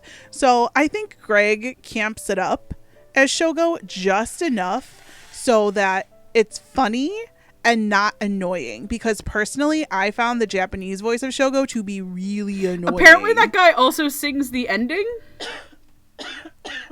What? I think the Japanese voice of Shogo sings the show's ending. Does he? I thought that was a girl. No. All right, we're having my own personal Ryoma moment right at this moment. I'm looking it up, so keep going. Great, which is great, because in my relationship, I am also the Ryoma, so I don't know what you want to make about that. Like, I think Shogo has so many funny lines, and Greg hams it up just enough for it to be extremely funny. Like, he has really good comedic timing, just like with all the lines that he's given. Loved it. But also in the points where Shogo is kind of menacing and like wanting to fight Ryoma, I thought Greg did a really good job being like menacing and like being really angry, like more so than Ryoma ever did, which I'll get to in a minute, but in the Japanese, Ryoma is very angry and like kind of scary a lot. Now Ray, from the Dilf Whisperer himself, comes in basically another Dilf, another MILF, whatever you want to call Ray, because Ray is basically like Izumi's other parent, or like his awesome uncle. He's the parent everyone wishes they had, like very doting parent. But he can also kick your ass, and he tells it like it is. Mm-hmm. The voice for Ray, like, is very smooth, is very like David Wald turned down a couple of notches, but then it gets really angry and he like wants to strangle someone, and kind of ruthless, but it's all in a good way. There's a lot of screaming in this show, mm-hmm. especially from Ray. And I had a huge problem with the My Love Story dub, where I felt that Takeo was screaming at me all the time. Like, I felt that the levels to this screaming were really nice. Like, and it wasn't overpowering. It was like just enough to show that level of anger. And I thought that David Wald really showed his range here. Like, yes, he has a very sexy voice and he can do all these things with it. And then in other roles, he's like a really evil mastermind and stuff like that. But I felt here he was really able to show his range and I want to say this was kind of the role that he was born to play. Mm-hmm. I think personally, like, I just feel that this was like, obviously he cast himself in it. Like, it's so him. It just makes me really happy that he chose to go that direction instead of giving it to somebody else, because Love Stage means a lot to him. So I'm glad that he took this role, which is kind of like one of the hearts and souls of Love Stage, and made it definitely his own. So I was very happy with it. They're good boys. I love them a lot. They are very I am good done. boys. Very good boys. I'm not crying. Rub, rub. So soft. So soft. Rub. I guess I'll start with Greg Kote as Shogo, because what's interesting is I haven't heard enough of Greg Kote yet. I only remember really him distinctly in Haikyuu. That's it. I barely remember him as Dojima for Bloom Into You right now, actually. Because that character doesn't show up a lot, but I believe one of the best parts of the Bloom Into You dub is at one point, when they're talking about the school play, he's like, "Oh, this show has lesbians in it!" Oh, yeah. Like, he's the guy who breaks the fourth wall. He's kind of the dumb dude bro against Clip Bickham's, like, soft cinnamon roll. Oh, that's ace him. boy. Okay, I was like, wait. Yeah. Now I remember who Dojima is in Bloom Into You. Haha. I'm not at that versed right now with roles that Greg Kote has done, or performances, or him as an actor. The biggest one, obviously, that comes to mind, of course, would be Tanaka in Haikyuu. Because Tanaka is the best. That's not how you say Sugawara, but okay. I mean, fair. Okay. Tanaka is a very good boy. I also love Suga. But Bokuto, though. Haven't gotten to Bokuto. But Noya, though. You haven't? Oh, you guys haven't watched season 2. That's right. Not yet. I have. I love Bokuto. I know. I know Andrew is because he's me. Bokuto's my favorite character in Haikyuu because he's just fucking me. Anyway, but so for me, because I'm not that used to Greg Kote as an actor quite yet, still, I need to fix this. It took me a little bit for me to kind of adjust to his Shogo, and at first, this is really just an adjustment thing for me. Like, at first, it didn't quite work to me, but like, once you start letting him go for for an episode or two, and he goes into the little brother complex, and then all this comedic stuff, and just wanting to like throw frickin' Ryoma off a goddamn balcony, Mufasa his ass, like circle of life, bitches. My name is Shogo Senna. You touched my little brother. Prepare to die. Oh My my name is god. Inigo Montoya. Oh yeah, you killed my father. Prepare to die. But like once the adjustment period happened for me with this performance, Greg Cote suddenly became like it really worked. He was both rambunctious and because of the character the character that Shogo is, dreamy at the same time. Because that's Shogo in a nutshell, and it worked so well, and I loved every second of it. I also love because he was one of the very few people, if not the only person, who broke the fourth wall on several occasions. Yep.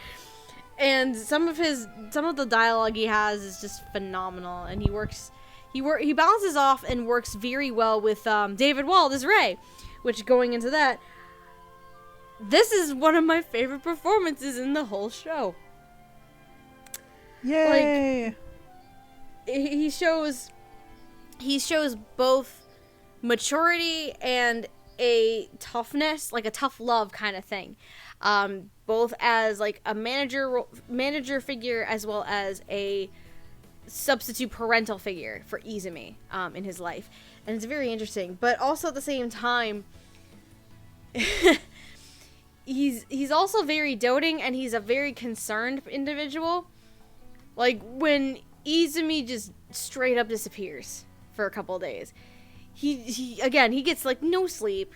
He's just worried out of his mind. He's like, I did something awful. I'm gonna have to report this to the police if I can't get in touch with him. What is wrong with him? I hope he's okay. And he sends, like, over, like, 100 text messages and leaves, like 20 to 30 missed calls for Izumi once he finally turns his phone back on. And it's just... While it is very, very funny to see a kind of tropey character like this, the angry manager kind of role, it's also really refreshing because there is more complexity to Ray's character. Because we find out that he, basically, from what little we know in the show itself and through flashbacks, he essentially was some kind of delinquent before being essentially adopted by the Senna family and brought on as a manager of sorts. And it brings more complexity and depth to the character, and it doesn't leave it at a surface level, which is great for this. And I also love that he cast himself as the experienced gay in this show. Because, again, some of the advice and dialogue he has with freaking Izumi is just so brilliant. And he's just so nonchalant about it. But for sure, like, he's definitely one of my favorite performances in the show. Him and, I think our next character we're going to talk about, actually. Because this is how my life works. Back to digging that hole again, aren't I? Anyway. Anyway, but yeah, with these two individuals, while it took a little bit for me to adjust to it, I did enjoy Greg Cote by the end. He was so bombastic and so much fun. And then Ray, while he is the angry manager, there is a lot more complexity to it, and how David portrays it is just brilliantly done. I loved every second of it. Yay! Thank you, our Rainbow Overlord. Woo! Throw that glitter on me. No, Boom. we don't need the glitter. Right. Herpes. Stop. I want it. Don't take this away from me. He just wants to be jizzed on by a unicorn. God damn it. All right. You can cut that out. So, moving on, fam. Moving on up to Ryoma. My other favorite character. Who is... Of course it is, because it's voiced by Adam Gibbs and Steph has a massive crush on him. Wow, way just to reveal it, by the way. Screw this noise, let's just go. Adam Gibbs, let's go. All right. Adam Gibbs, you may also know him as Sugawara, aka Sugamama, in Haikyuu. Yeah. Our favorite vampire who likes to go out in the hallway and do dirty things to himself, Yuki from Devil's Line, and it wasn't a hallway, favorite. It was a stairwell. Whatever. But in this show, he had to go in the hallway a couple times too. We remember this, right? My favorite part of that whole thing when we showed the guys that was just Noah's very, very tiny is that Lucy Coogan. Yes. He was so concerned. Because it broke him. It was great. And my personal favorite, Ruki, the purple-haired dude whose name I could never remember, from Diabolic Best boy. Lovers More Blood. Worst boy! Vanilla boy. All right, Steph, talk about your boyfriend. I'm going to sit here and drink. Steph Coke. has shitty taste in Diabolic Lover Boys. No, I don't. You shut your whore mouth. Yes, you her do! vanilla boys. Look here. So is Andrew Look as vanilla here. as you Ruki? also forgot Come I on. love Subaru. And Subaru's not vanilla. Oh, he's pretty bad. no, he's Subaru like a is the nasty angry one. cursing angry boy. So Why is doesn't your anybody boyfriend vanilla or is he angry? Why doesn't anybody like Bryson Vegas, this guy? He's the best. No. He's my Hold on. favorite Gigi's in More asking me a Blood. question. What happened? I said, so is your boyfriend the more vanilla boy or is he the angry Gigi, I've one? seen the porn he posts. He is not vanilla. Here, fam. We all thought we were dating good vanilla boys. Excuse me. And then we found the truth. Oh no. Your boyfriend and your boyfriend are very chocolate. Mine's the vanilla boy. Megan has out ice creamed us all. Because I'm the chocolate in the relationship. Oh, God. I'm half tempted to legitimately answer Gigi's question, but I'm just gonna bite my tongue. Anyway, Ryoma. I've heard a lot of performances and roles that Adam Gibbs has done. Not this before. It's not that the tone of voice is different. It's the tone of voice is Adam Gibbs. Like, you can tell right off the bat. What's different to me with this is obviously the kind of character that he's portraying in this situation, because Ryoma and Izumi have the two most complex stories and have the most development in the series itself. For Ryoma, on his end of it, it's I've been in love with this girl for 10 years. I've been like pining away for her. I find out this is a guy, and like I like that's I'm I'm not gay. I'm not But actually, gay. I am. I'm not gay. Fuck, I'm gay. Yes, in a nutshell.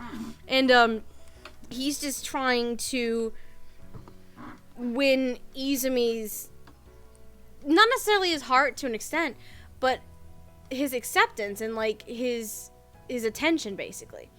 Because Ryoma is very, very jealous. He is jelly as all hell.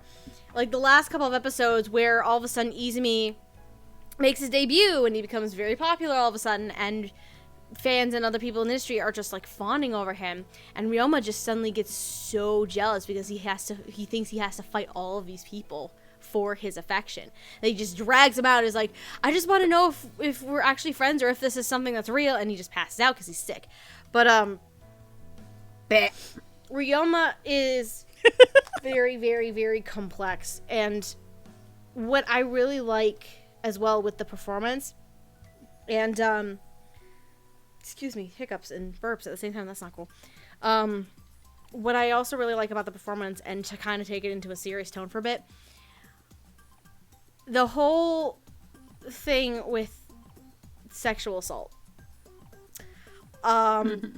Both Adam as well as Izumi's voice actor, they handled it very well. In terms of the aftermath of what happened, I really, partially, it's mostly the show, but Adam portrays this very, very well. The regret that Ryoma has. Like, he feels like absolute garbage for what he did. Like, he originally only just went there to be like, okay, I need, like, proof once and for all, just, like, to burn the image in my mind. Izumi is a boy. I don't love boys. And then you find out, it's like, wait, I actually still love him. And he downright basically assaults him, and he feels like absolute garbage that he wants to make it up to Izumi. Like, topics like this and moments like this, they can be very, very hard to handle. In the few times that I've seen a storyline like this is well handled, not only on the show's part, but by the direction and the voice acting for it. And because Maria's another good example, I think, where it was handled very well. Maria the Virgin Witch. And, but in this case with Adam, the regret he feels, like, it's taken more in a comedic tone, because you see, like, his soul floating from his mouth, and he's just like, It's a comedic tone, yes, and they don't sugarcoat the assault itself.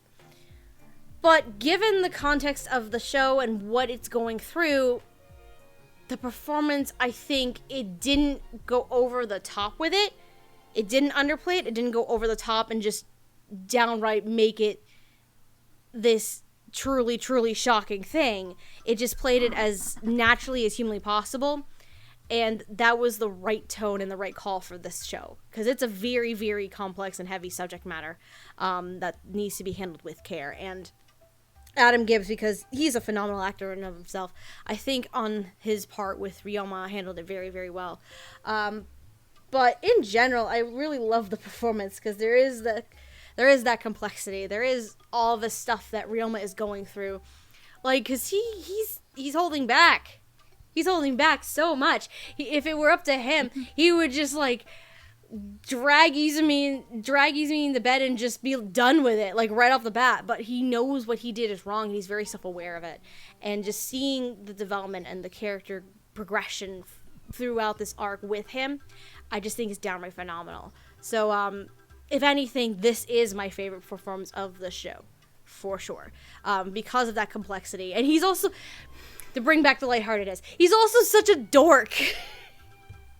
He's an adorable little dork, and it's the sweetest little thing. He's like, oh my god! No. The scene where he finishes helping Izumi with his manga, and he's trying to go out the door.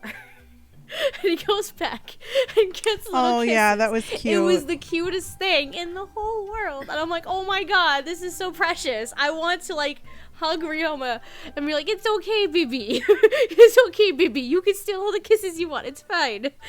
They won't bug you. Work will be there in the morning. It was so cute. And so, like, yeah, despite the heavy storylines and the context and what the character has to go through and develop, Ryoma's also such a dork, and it's so adorable, and I just love it to pieces. There's a lot of moving pieces with Ryoma as a character, and Adam Gibbs, I think, portrays all of it very well. I'm done talking about it. Can I go next? Yes. Okay, cool. Like Steph, I think Adam Gibbs' Ryoma is my favorite overall performance of the show, because the character does have to go through, I think, outside of Izumi, some of the most complex stuff in the show. And I guess to kind of sour the mood again, is one of those things is that he does sexually assault somebody. Mm-hmm. There is no sugarcoating it. Ryoma sexually assaults Izumi. And honestly, he actually does it twice in my mind. Yeah, he kind of does. Like, even right. if Izumi is, like, kind of, like, go for it. No, that's not the thing that I'm talking about. No, the thing I'm talking about is technically he does it again when Izumi is asleep and he's kissing him. Okay, yep, technically yes. Oh. Which you're supposed to, like, that's, like, one of, like, I think the show does a really good job talking about that aspect of it. About sexual assault as a thing, but it's really hard to also, I think, as a, in the show, and this is more of a critique of the show than the dub, that you're trying to have Ryoma work through, well, yes and no, that you're trying to have Ryoma work through this, but he's, again, stealing kisses while Izumi cannot consent to that act. Right. Because Izumi is so tired that he's passed out. Right, you're right. You're right. I mean, and the way that Izumi sees it, he sees it as cutesy, but they never bring it up. But and to Adam Gibbs' credit, he does make that part really cute, because he makes Ryoma very, very, like, puppy doggish. And to the parts where Ryoma is being kind of dorky and, oh my god, I'm head over. He's kind of going through the honeymoon phase. I would say in regards to that, like, in terms of, like, assaulting Izumi, it would be considered assault by today's standards. That's the key by today's right standards, there. By it is today's assault. standards. There. This is by today's standards, Yes. not 2014. It's still wrong. Like years ago, it's still wrong. Like years ago, it would be actually sweet and adorable. But by today's standards, now like social standards, like it's it is kind of sweet and adorable because it's like, oh, Ryoma has feelings for Izumi, but it's also just like it's a thing tonally in the show. Like normally when characters do that, and I guess it is kind of cute when they're already dating and that's something you expect. But at that point they hadn't been dating. One, they weren't dating.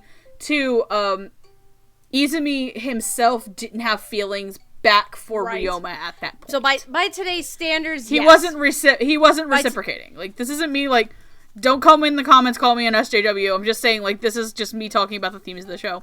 But the one thing I really want to point out, and I will agree that at one point I do think that Gigi is right that sometimes Adam isn't as threatening, because when he gets really mad at the end of episode 2, it's not as much threatening as it is kind of bratty.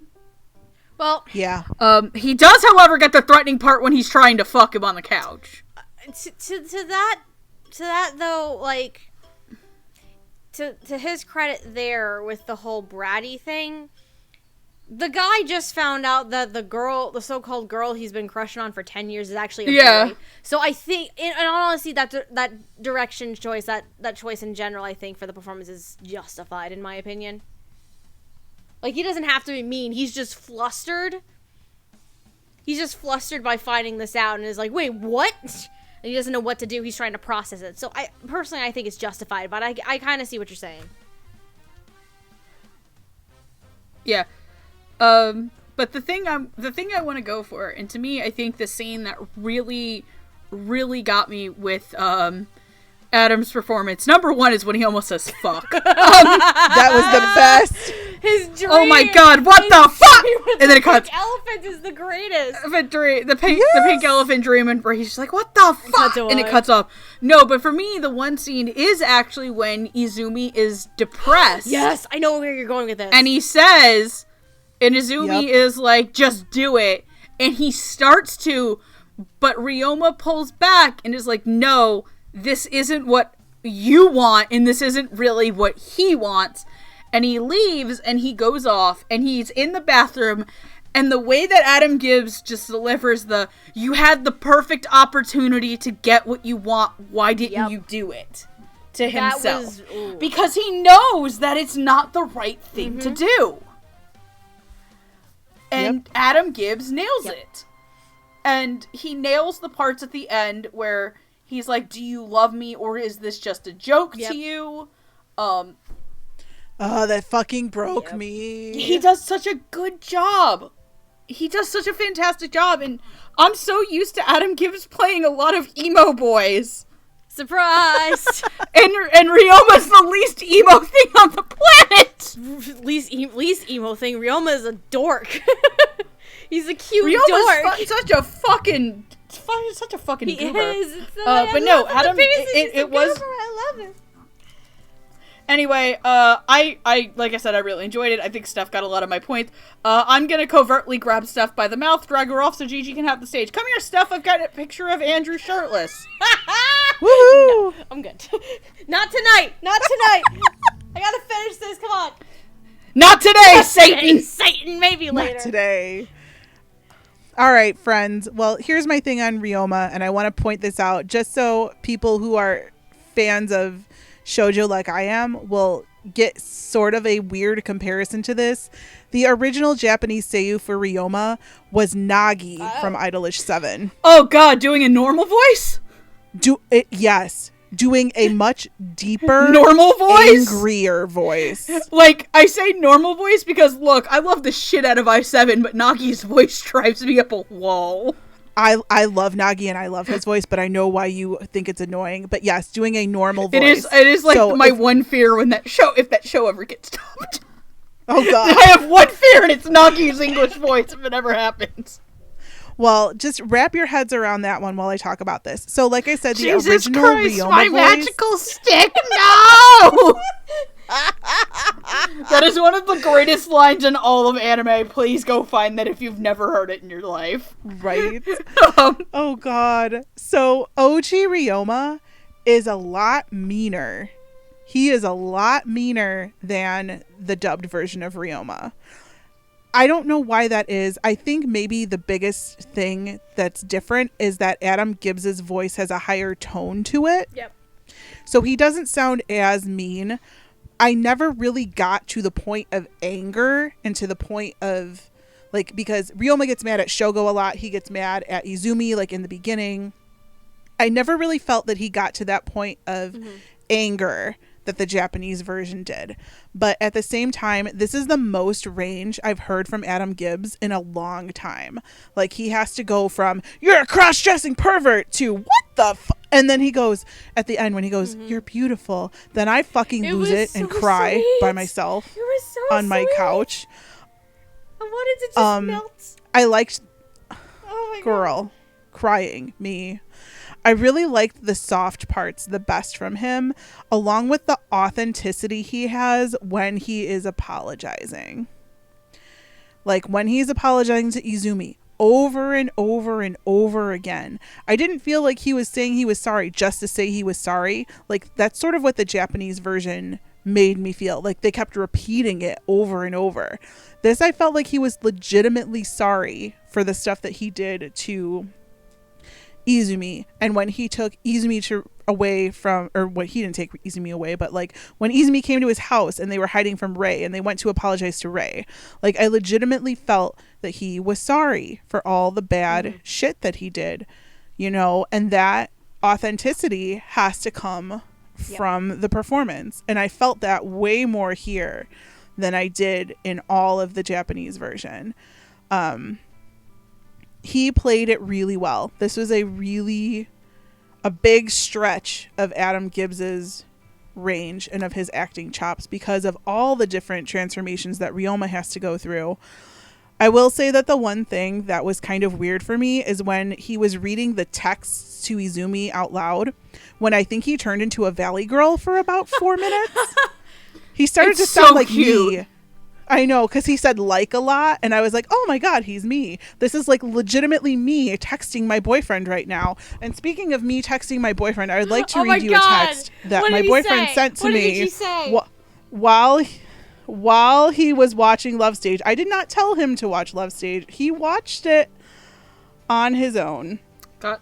My boyfriend's going to watch it on his own too, because I told him about the Twinkerbell line. He's like, that sounds like a my trip. boyfriend's eventually going to watch it too, I guess. So, towards the end, Izumi calls Ryoma and he says, you're like my big brother. No! And Ryoma says, I'm not your big brother. And then my boyfriend says, call me daddy. And I was like, that should have been in. And then I was like, can I tweet that? Because I was like, oh my god. I think I'm rubbing off on him a little too much, Gigi. fam. Good job. Thank you. My training is now on level 2. Good job. But no, I mean, I really like the authenticity that Adam Gibbs has. And this is probably one of my more favorite Adam Gibbs roles. So he did a good job here. I really liked it. All right. He's a good boy. So we've gone through almost everybody in Love Stage. Let's talk about our boy, Mr. Izumi Sena. Izumi is our main character, and he has to find himself in more ways than one in this show. He makes me cry a lot. He is played by Mr. Greg Ayres, who has also played sorry, my brain just died for a second. Who's also played Nagisa in the Free series. He plays Azusa in Diabolic Lovers More Blood. The dude that burns the bear, who does and God's work and burns the bear. God's work and burns. Long live the king! And the one role that I always associate Greg Ayres with, and I don't know why, he plays the blonde best friend. He plays Tsunohara in Clannad, which I hate Clannad, but goddamn, Greg Ayres is the only person I remember in the Clannad dub. I would like to go last talking about Izumi, if that's okay. Do you want me to go first, Steph? I guess. Yeah, I'll go first. Oh, I thought you were telling me that I would go first. I'm like, okay. I mean, I was the first one to get a boyfriend, so I guess I'll go first. Oh my god, are we about to go in order of who ended up with a boyfriend? We're about to go in order. Oh, here we go, fam. Bisexual. Also, bi comes before straight in the alphabet, so. You know what? True. Okay, please continue. Steph's like, fuck up. Shut the fuck up, Megan. No, so when I heard it was gonna be Greg Ayres, I was both like, yeah, 2014 Megan probably would have picked Greg Ayres too. I was like, oh yes, it's 2014 all over again. But here's the thing, it's fucking perfect. It's the level of Greg Ayres' youthfulness with a little bit more maturity than when he's playing, like, high school characters. I mean, it's not like fucking Chrono and Chrono Crusade, and by Chrono and Chrono Crusade, all of you who've watched Chrono Crusade's dub know exactly what I'm talking about. If you haven't watched Chrono Crusade, I think you can get it for, like, dirt cheap on DVD from Funimation. It's on the save label, so yeah. But, yes, because that's how I have my copy of Chrono Crusade. Which I haven't actually finished Chrono Crusade. I've just watched like the first 4 episodes a bunch of times. But that being said, I think the biggest thing that Greg nails is a lot of Izumi's very relatable panic in his life. Regardless if you're gay, straight, ace, pan, regardless of who you are as a person. Izumi as a character is a character who has one dream and thinks he knows what he wants and thinks he knows who he is, but he's another person. And there are times when Greg freaks out about magical girl shit like La La Lulu. Like when he gets the body pillow or when he gets the drawing from Ryoma that Ryoma got him from the author, who also looks like Ray but with different hair. I thought he was Ray's dad for a minute. Daddy. Stop that. You stop that. You walked into that. You stop that. But no, it's a lot of what I think I like about Greg Ayres as an actor, because there are a lot of times where I hear people who are like, Greg Ayres is the fucking worst, and I'm like, no, he's not. He's a gentleman with a distinct voice, and he has a lot of heart. I know that if you've ever met Greg in person or been to cons, he has a really soft spot in his heart for LGBT kids. Yes, he's very sweet. And he's very sweet and very kind. And playing Izumi is something that I felt like I needed 5 years ago when I was in college. Not because I was having the gay panic, but just because it was very comforting, because he kind of really gets a lot of what Izumi's character is through his voice and his performance. He is, I think, one of the standouts in this dub. Obviously, there are going to be people who never like it, and those people are wrong. But it's really hard to put into words what makes Greg's Izumi really, really good. And I think it's the passion, the heart, the emotionality that he gets across, especially in the moments where Izumi is being not only assaulted by Ryoma, but he gets almost sexually assaulted again at the end of the series. Yes. And I think one of my favorite lines that he has is, wait a minute, I don't need a man to save me. And he kicks the guy in the balls. Oh, that was another wolf noise that was supposed to be an elephant.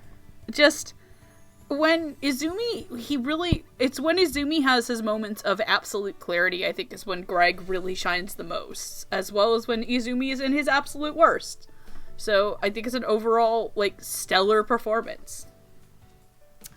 Yay. I have to agree with that, because now, if this dub was created 5 years ago, sure, the first choice you would probably have for Izumi would be Greg Ayres. Sure. And coming into 2019 now, Greg Ayres might not be the first choice you would put as Izumi for some people. But I am in full agreement that it works. Absolutely does. Izumi is such a dorky little nerd. It's so adorable. Like, Greg portrays these otaku tendencies very, very well with Izumi, and it's just like his hopes and dreams, and he has such innocence, such an innocence about him as Izumi, and it's just really precious, and I want to hug him. I want to hug him and tell him everything is okay. But Megan is right. Like, what she was saying is the character development that he goes through, like, trying to figure out what he wants in life, what he wants to do with his life. He goes from... Because a lot of his dreams aren't just tied to his sexuality. Yes. More or less, his sexuality is kind of tied to his dreams. Really. Right. And how you see it is because he's like, I'm going to be a manga author. I'm not going to go into the show business like my family is. And then, like, he gets his taste of rejection, goes into this depression, and the one person that kind of stands by him through all of that is Ryoma. And seeing Izumi, like, develop these feelings over time, whereas compared to Ryoma's liked Izumi for 10 years, has been pining away for him for 10 years. Izumi, not so much, only because he hasn't really realized it. Because Izumi is this shut-in, he's this introvert, he's not good with people and socializing, all this kind of stuff.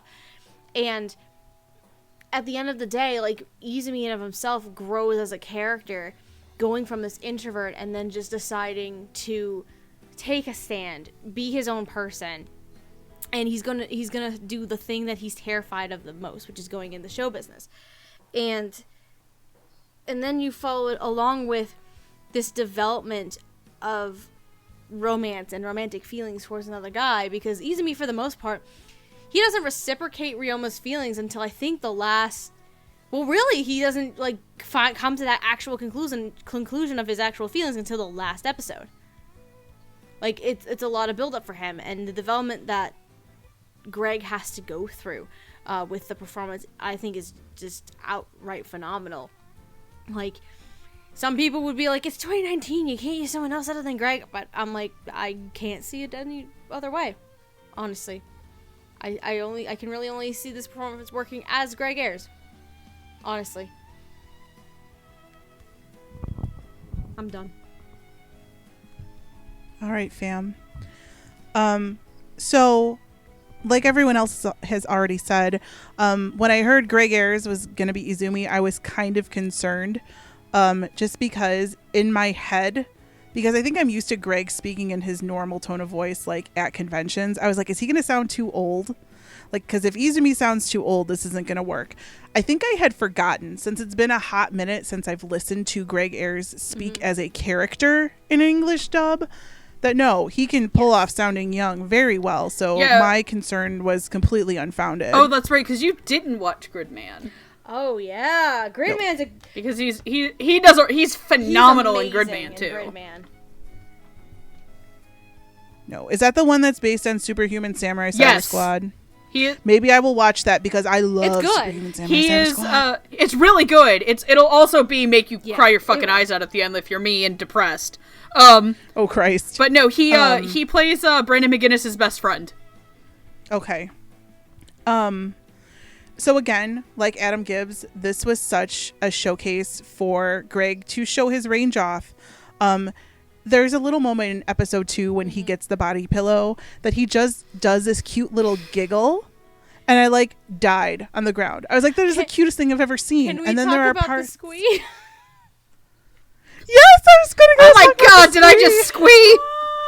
And he did squee. And then he said, oh my god, I'm in hell. And I was like, this is my favorite line in the show. It was so precious. It was. I know. He's a precious little angel.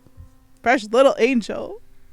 He goes from cute giggles. He goes to crying. He goes to screaming. What? All the time. His voice had to transform and had to change along with Izumi's character. Like you guys said, he's a shut-in otaku, so he's very quiet and very soft-spoken. Doesn't really want to do any of this. It's kind of whiny. He only wants to do stuff where it gets him Lalalulu bribes. Or cake. Or cake. This is kind of like me. Give me figures or give me cake, and I'll do whatever you want. Note to anyone listening to this. So... Itchy. So, I mean... He already knows that if he gives me cake, I'll do anything. Nice. Give him marshmallow heaven, Gigi. Oh my god. So like, I just feel that he went through this self-realization along with the character, and you could hear it in the voice. His voice kind of changes. You know, at the beginning he talks about opening a door and thinking that this is the door that he has to walk through. And throughout the anime, it turns out it's really not that door. It's another door. He doesn't really know what he's doing, but this is the path that he's going to take. And you can tell that through the performance. He grows along with the character. I listened to an interview again that David Wald did with Sentai, and he said he felt it was very important that he cast one actually gay person in each of the two main gay couples. So he is the one with Rei and Shogo, and Greg is the one with Izumi and Ryoma. And he said at first he was going to do it the other way around, but as you know, wait, he was going to be Izumi? No. Oh no, he would have been Ryoma. No, he was going to cast Ryoma as a gay actor. Yes. But he came to the realization that with Izumi realizing who he is inside, like the only person who could authentically play that is somebody who has been through that himself. Oh, wow. So I'm paraphrasing this. There's an interview. Maybe we can link it in the down bar. It's on YouTube if you want to listen to this in more detail. But that really resonated with me. I thought, you know, as Izumi discovered as he was, it was great. I think when he was mean was the best. When Izumi was mean and like getting really angry at Ryoma for doing dumb shit. That was dark. Izumi's very great. And he also had very good comedic timing throughout everything. And yeah, it really brings the message of Love Stage along, not only for people who need it sexuality wise, but for other reasons, which I'm going to talk about in my final thoughts. So let's move there. And I would like to go last again. So I guess we might as well go in the same order because, as Megan says, bi is before straight in the alphabet. Wait. So, like I said at the beginning, I had seen the sub of Love Stage back when it came out, but again, due to circumstances, I didn't have the best memories of it or very much sentimental attachment to it. So I was more or less happy to see this get a dub, not because, oh, this is a show I like and I want to buy, but I didn't buy it because Sentai released it subbed only, but because I knew that, hey, this was a big wave of more LGBT stories getting dubbed, by Sentai. Hopefully other companies follow. I mean, there are like obviously there have been other LGBT dubs that have been done before, but they were primarily Yuri or stealth titles, I would think. Like Yurikuma Arashi has a dub, Utena has a dub, not a good one, but it has one. Citrus has one too. Where Gigi said were the story of that Izumi's story is probably going to help somebody come out. Like, I'll be real, like, this show wasn't the thing that helped me realize who it was. Like, I've been very open to the fact that, like, the reason I realized I was bi was because Yuri on Ice. Because of Yuri being a depressed, anxious boy who is bisexual as hell. But the way that this dub was written and performed is very comforting, very very, very inviting to people who aren't gay. People who aren't straight, and people who aren't necessarily the demographic that this show is intended for. Like, I don't give a shit if you're a straight white guy, and you think that you're too good for this show. Shut the fuck up and watch it, you little bitch. It's a good dub, and it's a great dub. It's a great dub with one big Australian flaw. I do have to bring up that caveat that there's some bad accent work on this show.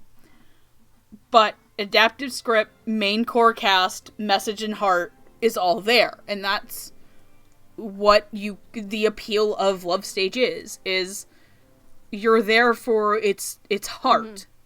And David Wald laid out his heart and the show's heart for you to watch, and it came out great. Oh, that's so nice. It makes me want to cry. Please don't cry. Because if you start crying, then I'll start crying. It's like a period. We're all gonna get synced. Oh my god. We already are. Stop being gross, Megan. Like I was saying, probably at the start of the episode, when I first watched the show 5 years ago, I was hesitant on it only because I'd never delved into the BL Yuri genre ever before in my life, and I had reservations because all of these preconceived notions about this genre. And Love Stage definitely changed my mindset and my opinion on the genre around, and kind of paved the way for me to give a shot to other shows that are like this in nature. So now, it being 5 years after the show originally aired and came out in Japan, seeing it again and considering how everything has changed, like times have changed, the community has changed, it's becoming much more accepting now of LGBTQ plus individuals and the community itself. It's very, very amazing to me to see this, because I'm realizing this is actually the first LGBT related anime I've ever talked about on this show. I just realized that, because I didn't do Ainu Kusabi, I wasn't on Bloom Into You, I wasn't on Citrus. Mm-hmm. This is the first one for me. Huh. Well deserved, I guess. But this dub is such a labor of love, because David Wald is the director. He absolutely knew what this show could mean and does mean to a lot of people. He absolutely knows. He absolutely understands. And seeing all of the attention and tender love and care that he gave to this show, and it really, really shows with the direction, the writing, the casting, and the performances. Excuse me. It absolutely shows. 100%. Are there flaws in the dub? Abso-fucking-lutely. Everything is, it's not perfect. Not the perfect dub. Mm-hmm. By any means. But given the circumstances, and given the show and what it does, what it is, and what it does mean to the community, both the anime community as well as the LGBT community, it is a milestone for sure, seeing this show get dubbed after originally being dismissed altogether. And I really hope that this show, that others like Bloom Into You, I Know Kusabi, Hitorijime My Hero, even one of y'all fucks better dub Sarin Zamnai. Like even shows like Citrus, if we talk about Yuri shows like that. Dragon Maid. Well, kind of. Dragon Maid's not a confirmed Yuri, but Yuri Kumarashi. Yuri Kumarashi. Things like that. I hope it really, like, it's becoming more prevalent that LGBT-related anime series are becoming a bigger need and a bigger demographic than what it has been in years. So I really hope that this is a great step forward, and I really hope that it continues to trend this way, because these kinds of shows can mean something to a lot of people. I mean, just like Megan was saying, that how Yuri on Ice meant a lot to her when she realized her sexuality. Like, these kinds of shows will mean a lot to people in this community. So I really, really hope that the trend continues, and this is just a absolutely great dub, minus the one kangaroo in the room, I guess is the right way to put. Oi. Oi, oi, the oi. Roo in the room. The Roo in the room. There it is. The Kanga in the room. Aussie, Aussie, Aussie. Oi, oi, oi, oi. There's There my it Australian is. Gigi. accent. No, Gigi got into the Fosters. No, but yeah, sorry. It's Australian. Yeah, it's a great dub. It's gonna mean a lot to a lot of people, for sure. Anybody having a really bad craving for Outback Steakhouse right now? I really am. I really want a bloomin' onion. I just want some ice cream, actually. Ooh, ice cream would also be good. All right, well, I'll keep mine hopefully short and sweet so we can all go get ice cream and steak. I'm sorry I stood on the soapbox. It's okay, because I'm about to take your place on the soapbox. We all stood on the soapbox. I know. So I've been a big proponent of LGBTQ plus. I can't help me. LGBTQ plus. TQ plus. I'm sorry. I apologize profusely. anime, because I believe everybody needs to have their story told. I believe this in any kind of media there is, whether it be TV shows, movies, American made, internationally made, otherwise, books. Everybody needs to have their story told. Growing up, I have and still do have a lot of gay friends. I like to tease that I have my harem of gays. I have tons of gay boyfriends and lesbian girlfriends, and I love them all to pieces. And I think that maybe if there were more things in the media that helped, that they could relate to, that maybe they wouldn't have had as many issues growing up and coming to terms with their own sexualities as they had. And I think that dubbing anime, although we are a very small niche community, it can help. It can really help people to have their stories told in any way possible. And I mean, I don't have outreach in anything like television or movies, but what I can do here is I can tweet about anime like this, and I can do podcasts like this that will hopefully get more stories like this told, so people will not want to hurt themselves when they're kids because they don't know what they are and how they're supposed to in air quotes live their lives, so that people will know that it is okay to be who they are. And that is why I love that this labor of love came to fruition. Like I had mentioned earlier in the episode, I first watched this anime when I was starting my YouTube channel in 2014, and I was going through a huge transition personally. Then, like, I had a new job, I had like purple hair, I was like, what the hell am I doing? I guess I'm gonna go into anime now because this is something that I've liked for a really long time, but I've always kept it under the rug because I thought people would think I was a huge nerd. And I know this is not the same thing, but I'm just telling you my little story very quickly. And I was just afraid to kind of be who I was. And what did I do? But I just shoved it in front of the entire internet and said, here I am. Take me or leave me. This is what I'm doing now. And that was 5 years ago. And now I'm going through a transition also. Like, I have a boyfriend who gives a shit, which is very still a weird concept for me. I'm going through a lot of other things right now that make, trying to reinvent myself and trying to find myself again very prevalent. And I think that is a message that anyone can get out of this anime, not just people who may be struggling with their sexualities, but it has messages for everyone who's trying to find themselves or make some kind of transition in their lives. I think it's very important. And I think the dub of this was handled the way that everybody's stories should be handled, which is very importantly with love and with care, with funny times, with sad times, with poignant times, with dramatic times, with angry times. It kind of runs the gamut in a 10 episode BL anime. And I'm just really happy that it got dubbed, and I'm really happy that it's getting thrust into the spotlight again, because it really deserves it.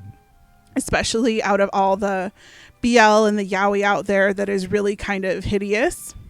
And this is me as a fan saying this, like, a lot of the messages in it are very poor messages. Friends, fans, and fam, if you liked what we've said, or if you maybe want to argue with us some, you can. All you have to do is watch the dub yourself, and you can watch all of it except for the OVA yet on highdive.com. And do we still have that code? As far as I know of, yes, we do. So we have a code if you would like to get a discount off your first month's subscription to High Dive, which is where you can watch all the Sentai dubs. If you put in the code dubtalk2018, you can get a discount on your first month if you're a new subscriber.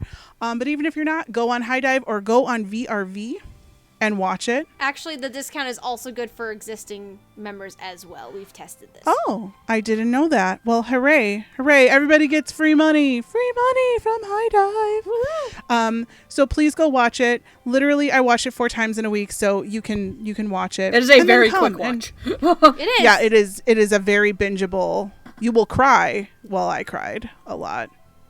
But you can definitely watch it as you will. Let's see what else. If you would like to learn more about Dub Talk and everything that Dub Talk is doing right now, please subscribe to us on YouTube, which is youtube.com/DubTalk, or follow us on Twitter at dubtalkpodcast, or various other social media, which we, shit post a lot. I don't really know what everybody does anymore. I shit post a lot. I mean, speaking of following the YouTube channel, if you're not subscribed already, you probably should do that, and then you should come back to the channel on Friday. Yes, I was going to get to that at the end. We're not done talking about Love Stage, fam. We're not? Ugh. There's Gasp. there's more Love Stage to be had, and you'll be getting a bonus episode of Dub Talk with more Love Stage stuff coming on Friday, your normal bat time, your normal bat channel. Bat time and bat channel? Yeah, same bat time, same Oh my bat god, channel. are we You never beating heard up of that? Noah with a bat? No, it's like Batman. You guys fuck you guys. I've never seen fucking I've seen Batman. I'm being an asshole. I forgot that. I'm not Andrew. I know my pop culture references. Noah doesn't know his either. No. No, Gigi, did you We're not? gonna tell you the story Oh, no. about Little Rascals versus Sandlot later, alright? Oh my god. You gotta be got them joking. mixed I'm not up. kidding you. He really didn't know the difference between the two of them, Andrew. Oh, holy shit. I know, Well, anyway. I know, right? Andrew, I love you, but what the fuck? Andrew's a What the fetus. fuck? I don't care what fetus you are. You know the fucking difference between your killing it Smalls and fucking alfalfa. God damn it. God, that's like the angriest I think I've ever heard Gigi get about something. Fucking love the Sandlot. Fuck my life. You're killing me, but Smalls! yeah, you're killing When me, you Smalls. see Andrew, it's like whenever Andrew does something stupid now, I'm yelling at him. Oh my god, please. Guys, but listen to me. You want to come back on Friday. Do it. You want to come on Friday. Do it. Friday, Do it. Friday, gotta get down. Everybody's coming on Friday. Promise, you won't regret it. You won't regret this. You want to come back on Friday and listen to the three of us talk some more about Love Stage. It's going to be great. Yes. Come back on Friday. Do it. So if you want to hear us talk about shit in the meantime, you can follow us all on social media. You can follow me at Anime Palooza on Twitter and YouTube, where I post about Udapri. And I did get several Udapri references in this episode, so I think my job is done. Udapri. You can follow Udapri. Udapri. Udapri. You can Udapri. follow Udapri. We're almost done. Come on. You can follow Megan at Queenira2. What do you post, Megan? Shit post. You said that earlier. She posts about Black Clover. Because I stand one bird. His name is Nero. Oh, Christ. Nero is best. Me like a month ago. Black Clover's fucking stupid. Me now, I'd fucking die for this bird. Please watch Black. We'd Is all that what die that for bird the is? bird. Except unless you're Jet, who fucking hates it. I didn't know that was what the bird was from. That's what the Jesus bird. Christ. No, like we're gonna show you some parts of Black Clover. Black Clover is the dumbest show I watch. So, and I say that with love. Oh my god. Oh god. It's And you stupid can funny. follow It's the Udapri Stephanie of at- shonen. That's how dumb it is. Oh my god. You can follow Stephanie at Lilac Anime Review being spelled REVUE. And She has a blog and stuff. I do things too. I do have a blog. I haven't updated in months. It's I need to fix that though. It's lifeandtimesotaku.wordpress.com, where I just post a bunch of random shit. Just like everyday life, I post random shit. But we're going to stop rambling about Love Stage for now, and we'll be back to ramble more about it on Friday. Trust us. You want to listen on Friday. I don't know Yes. how much more I can bang this into your heads right now, make your jokes. Bang it just into their come- head come like back. Ryoma banged his cock into Izumi.